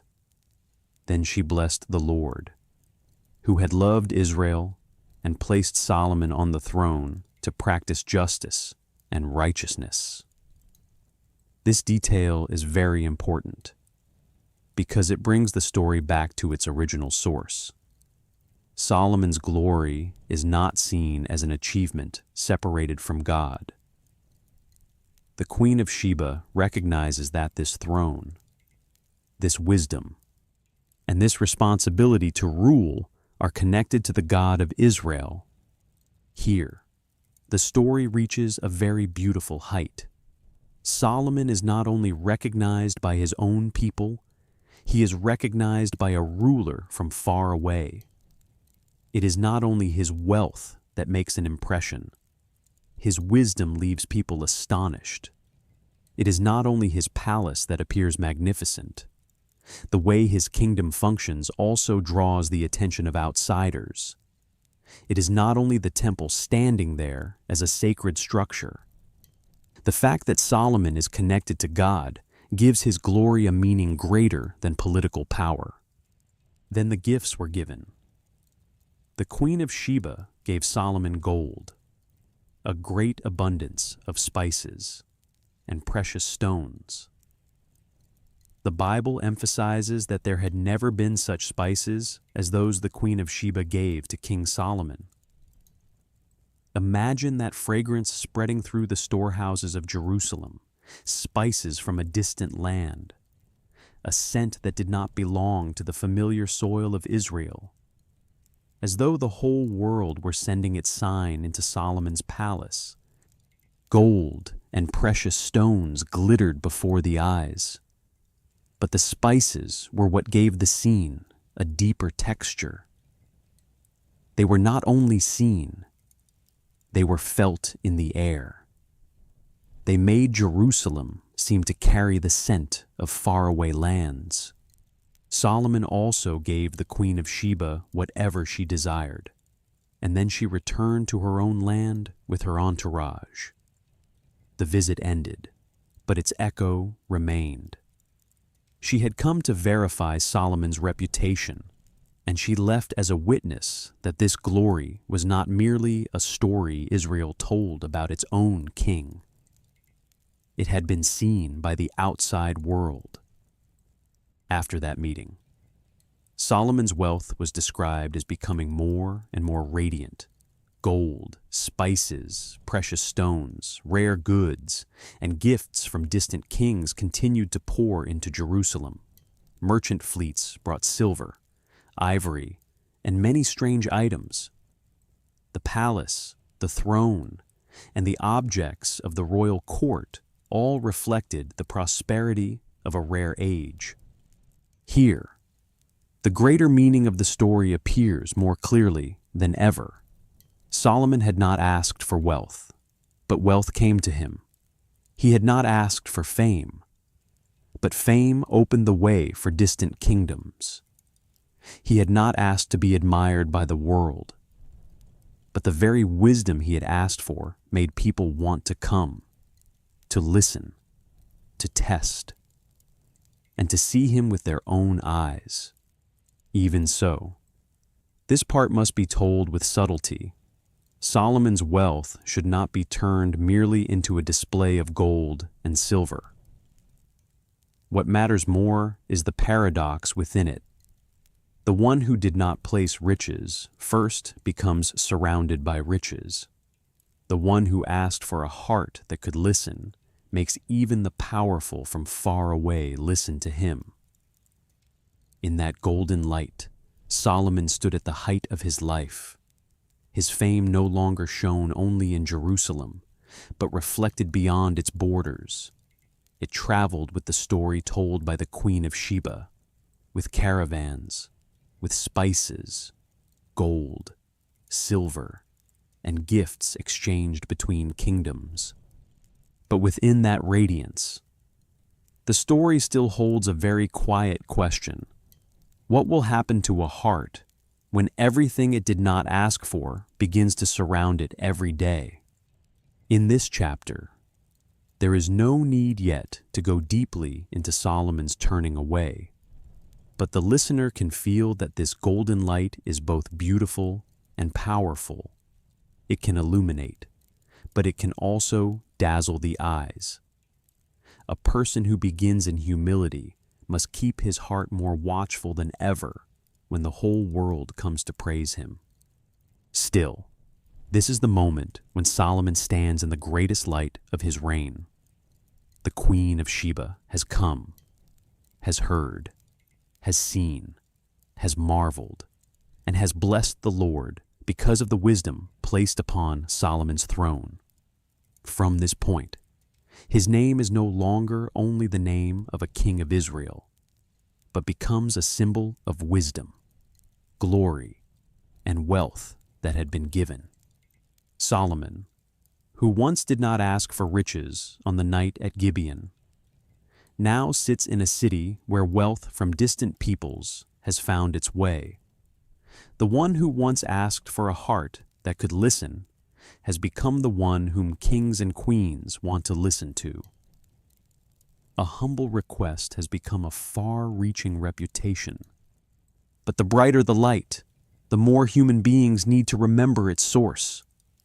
For Solomon, that source does not lie in the gold of Sheba, nor in the palace, nor in the praise of the powerful.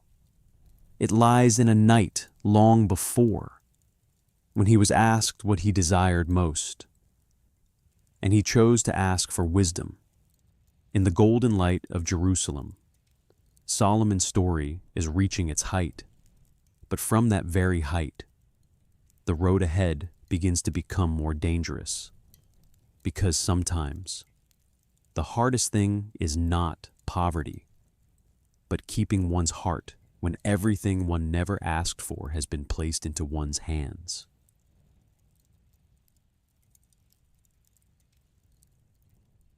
At the end of Solomon's life, Jerusalem was still radiant. The temple still stood on high. The palace still shone in the sunlight. Crowds still passed through the city gates. Stories of the king's wisdom were still repeated among the people, as though that age had not yet lost its splendor. From the outside, Solomon was still the blessed king, the man who had asked for wisdom instead of wealth, the man who had built the temple for God, the man who astonished the queen of Sheba. The man remembered amid the golden light of a rare and extraordinary reign. But the biblical story does not look only at the outside. It takes us to a deeper place, where there is no royal procession, no throne, no praise from distant kingdoms. It takes us to the heart of Solomon. And there, the saddest truth begins to appear. The king who once asked for a heart that could listen gradually no longer kept that heart wholly devoted to God. Solomon did not lose himself in a single moment. He drifted away little by little, through compromises covered by power, diplomacy, wealth, and habit. Things that at first could be seen as signs of glory gradually became tests. Wealth, fame, political alliances, foreign marriages, all of them began to pull his heart in different directions. And this is the deepest tragedy of Solomon. He did not lack wisdom. He once knew what was right. He once prayed. He once built a house for God. But knowing what is right and keeping one's heart faithful to what is right until the end are two very different things. The Bible does not say that Solomon lost his way because one day he suddenly became evil. The story is told more slowly, more quietly, as his power grew. His alliances also grew, as his fame expanded. The outside world entered Jerusalem more and more. As the reign became more radiant, the palace held not only silver, gold, precious stones, and spices, but also political relationships, diplomatic marriages, and religious influences from the surrounding nations.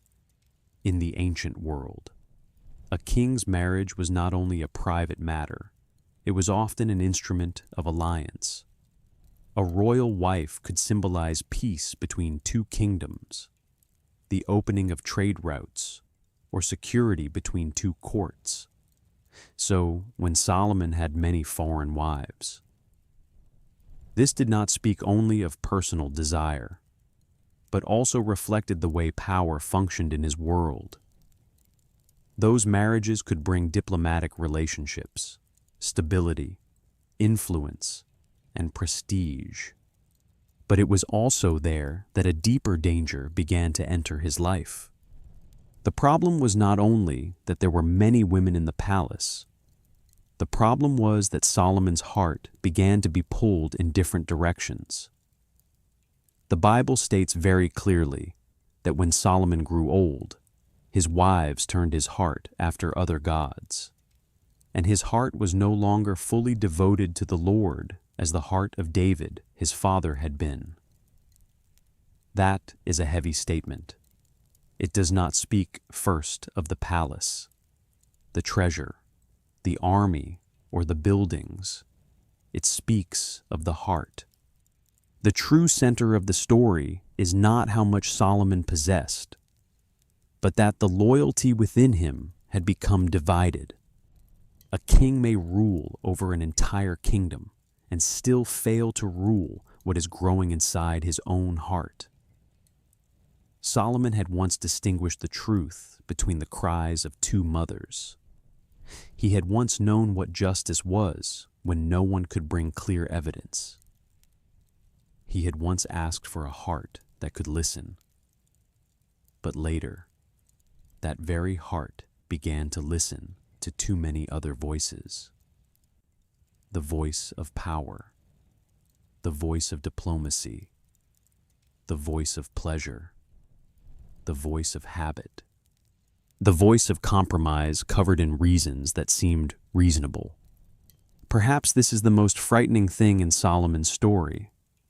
The danger did not come from the fact that he did not know. He knew. He had stood before God. He had built the temple. He had prayed that the heavens, even the highest heavens, could not contain God. He had understood that the people needed forgiveness, needed mercy, needed to return when they went astray. A person like that could not say he did not understand at all. That is why his tragedy is not the tragedy of a blind man who had never seen the light. It is the tragedy of someone who had once seen the light, but slowly allowed the gold of the world to dim his sight. In the law given for Israel's kings, there had already been very clear warnings. The king must not accumulate too many horses, must not take too many wives, must not gather too much silver and gold for himself, so that his heart would not be lifted up and turn away from the way of the Lord. Those warnings were like markers placed along the road before a person falls into the abyss. And when we look back at Solomon's life, we see something painful. The very things given to him as blessing gradually became the places where he was tested the most. Silver and gold, power, political marriages, fame, admiration from the outside. All of these could be in the hands of a wise man, but none of them could automatically keep that man's heart faithful. Jerusalem still shone, the temple still stood, the rituals still continued, the palace still functioned, servants still passed through the corridors, officials still worked from the outside. Solomon's reign could still appear glorious. But the Bible draws the listener inward, to the place no eye can easily see, the heart of the king. And there, the fracture had begun. Solomon built high places for foreign gods so that his wives could worship according to their own beliefs. Names such as Ashtoreth, Chemosh, and Molech appear in the biblical account as signs of a serious turning away. This is not merely a story of cultural tolerance within the palace. From the biblical point of view, it is a betrayal of the covenant. The king who had built the temple for God now allowed places of worship for other gods to rise near Jerusalem. The city that had once shone with sacred presence now began to hold other fires, other altars, other loyalties. That image is powerful. On one side is the temple, where Solomon once prayed that God would hear his people. On the other are the high places built for foreign gods. On one side is a humble prayer. On the other is silent compromise. On one side is the memory of the night at Gibeon, when the young king said he needed wisdom. On the other is Solomon's old age, when his heart was no longer whole. God was angry with Solomon because his heart had turned away from him, the one who had appeared to him twice. That detail makes the story even heavier. Solomon was not someone who had never been warned, never been met, never been given grace. He had been asked what he wanted. He had been given wisdom. He had been given riches and honor. He had the temple, the kingdom, fame, and everything many other kings dreamed of. But those gifts could not replace faithfulness. And then the judgment came. The kingdom would be torn away from the house of Solomon, but because of David. It would not happen entirely in Solomon's lifetime. A portion would still be preserved for his line. This is how the Bible tells of both severity and mercy within the story. Sin has consequences, but the promise to David still carries weight. Solomon did not lose everything immediately, but the future of the kingdom had already been fractured. What had once been united under David and radiant under Solomon would not remain whole forever. From here, the atmosphere of the story changes. Before, distant kingdoms had come to Solomon. Now, adversaries began to rise. Dangers from outside and inside appeared like cracks in stone. Hadad the Edomite, Rezon in the north, and then Jeroboam within Israel itself all became signs that this glorious reign was no longer surrounded by the same peace as before. A kingdom may still look strong, but when its sacred and moral foundation has cracked, political fractures will gradually appear. Jeroboam is a particularly important figure in the final part of the story. He was a capable man, someone Solomon had once placed in charge of work within the kingdom. But through the words of the prophet Ahijah, Jeroboam was told that most of the kingdom would be given to him after Solomon. The image of a new cloak being torn into 12 pieces is a powerful symbol. The kingdom once woven together under David and Solomon would now be torn apart. Not because there was not enough gold, not because there was no palace, not because there was no organization, but because the heart of the king had turned away from the source of the wisdom he had first received. Solomon heard of this danger and sought to kill Jeroboam, causing Jeroboam to flee to Egypt. This is a sorrowful detail. The king who once asked for wisdom in order to govern God's people now had to face instability rising from within his own system. What had once been built by order began to be threatened by fear. What had once been covered in golden light began to have shadows moving through it. And then Solomon died. The Bible tells of his death rather briefly. A radiant life closes in only a few lines. That gives the listener a strange feeling.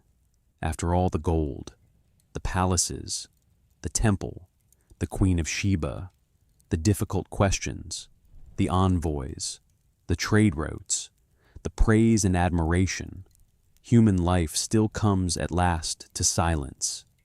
Solomon, the king who once astonished the world, also had to leave the throne, and after him, the kingdom had to live with the consequences his reign left behind. His son, Rehoboam, came to the throne, and almost immediately, the people came before the new king with a request. They said that his father had placed a heavy yoke upon them, and they asked Rehoboam to make that burden lighter. This detail is very important because it shows that behind the golden age there were real burdens. The great buildings, the palace system, forced labor, and the machinery of power had left pressure upon the people. The golden light of Jerusalem had not disappeared, but the people remembered its weight upon their shoulders. Rehoboam was advised to speak gently to the people, to serve them, and to lighten their burden. But he listened to the harsh counsel of the young men around him. He answered that his father had made their yoke heavy, and he would make it heavier. That answer was like the final blow against a fracture already present. The people turned away. The kingdom was divided. Israel in the north and Judah in the south entered two different paths. This is the final consequence of Solomon's story. Not everything fell apart while he was still alive, but his choices had planted the seeds of division. A king may build the temple, but if his heart is no longer whole, the kingdom can still lose its unity. A reign may be so wealthy that silver becomes common, but if the people carry too heavy a burden, that golden light is not enough to keep them. A person may be admired by the whole world, but if he loses the center within himself, what he has built will no longer be as strong as it appears. And so, Solomon's story ends not only with sadness, but with a very quiet lesson. He was not wrong because he had been given wealth. He was not wrong because the kingdom prospered. He was not wrong because he built the temple, organized the court, and welcomed distant kingdoms. Wealth in the beginning of the story was a blessing. Fame in the beginning was a gift. Prosperity in the beginning was the result of wisdom. But every blessing requires a heart awake enough to carry it. If the heart turns away from God, what was once a gift can become a burden. What was once light can dazzle the eyes. What once made a kingdom radiant can leave cracks for the next generation. Imagine Jerusalem near the end of Solomon's life. The temple still stands on high. The palace is still there. Roads still pass through the city. The treasures, the memories, the stories of the Queen of Sheba and the king's wisdom are still told. But in the air, something has changed. The gold is still beautiful, but no longer innocent.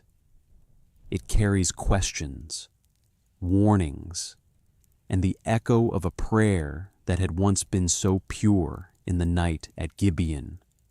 Solomon began with humility. He knew he was small. He knew he needed wisdom.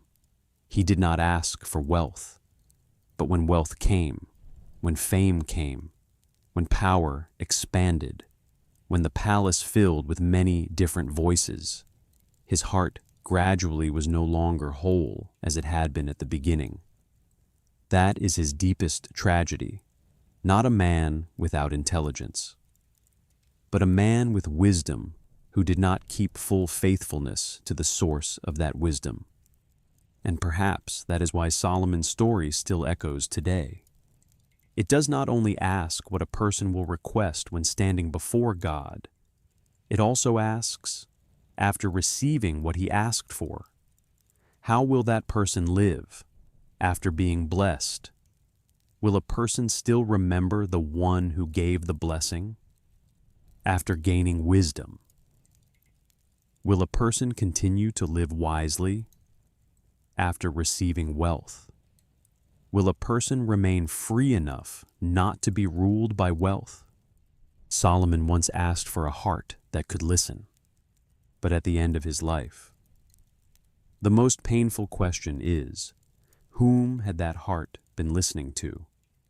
And when the story closes, we do not see only the richest king in the memory of the Bible. We see a human being who went from the most beautiful request to the saddest warning. A king who once did not ask for silver or gold, but was ultimately tested by the very golden light that surrounded him.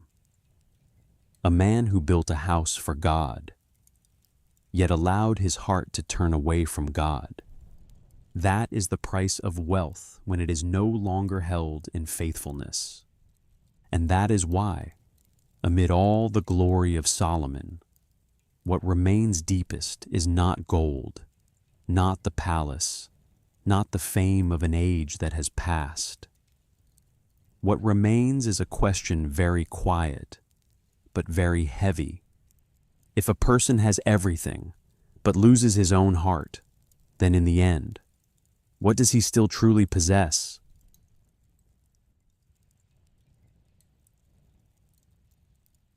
And now, our journey through the life of Solomon slowly comes to an end.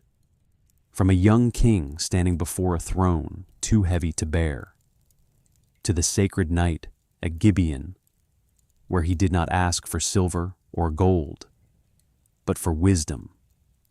From the famous judgment between two mothers, to the temple shimmering in the light of Jerusalem. From the entourage of the Queen of Sheba, with camels carrying spices and precious gold, to the final days when Solomon's heart began to turn away from the path he had once chosen.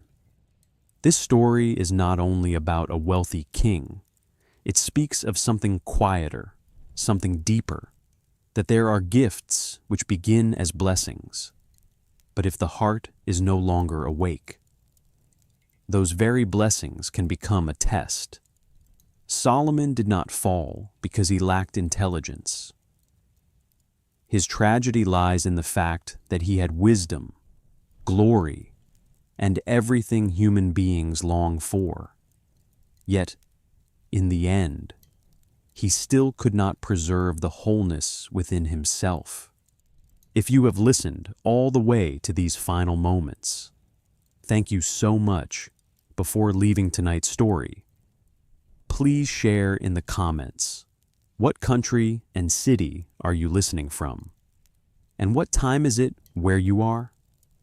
I always love to know which quiet rooms around the world these stories are passing through. If you enjoy biblical stories told slowly, rich with imagery, and suited for listening before sleep, please subscribe to the channel or follow the fan page, so we can continue walking together into other ancient journeys. And who would you like the next story to be about? David, Nebuchadnezzar, Daniel, Moses, Pharaoh, or another mystery from the Bible? Write it down below. And now, let ancient Jerusalem slowly fade into the distance. Let the golden light of the palace gently dim into the night, and let your mind rest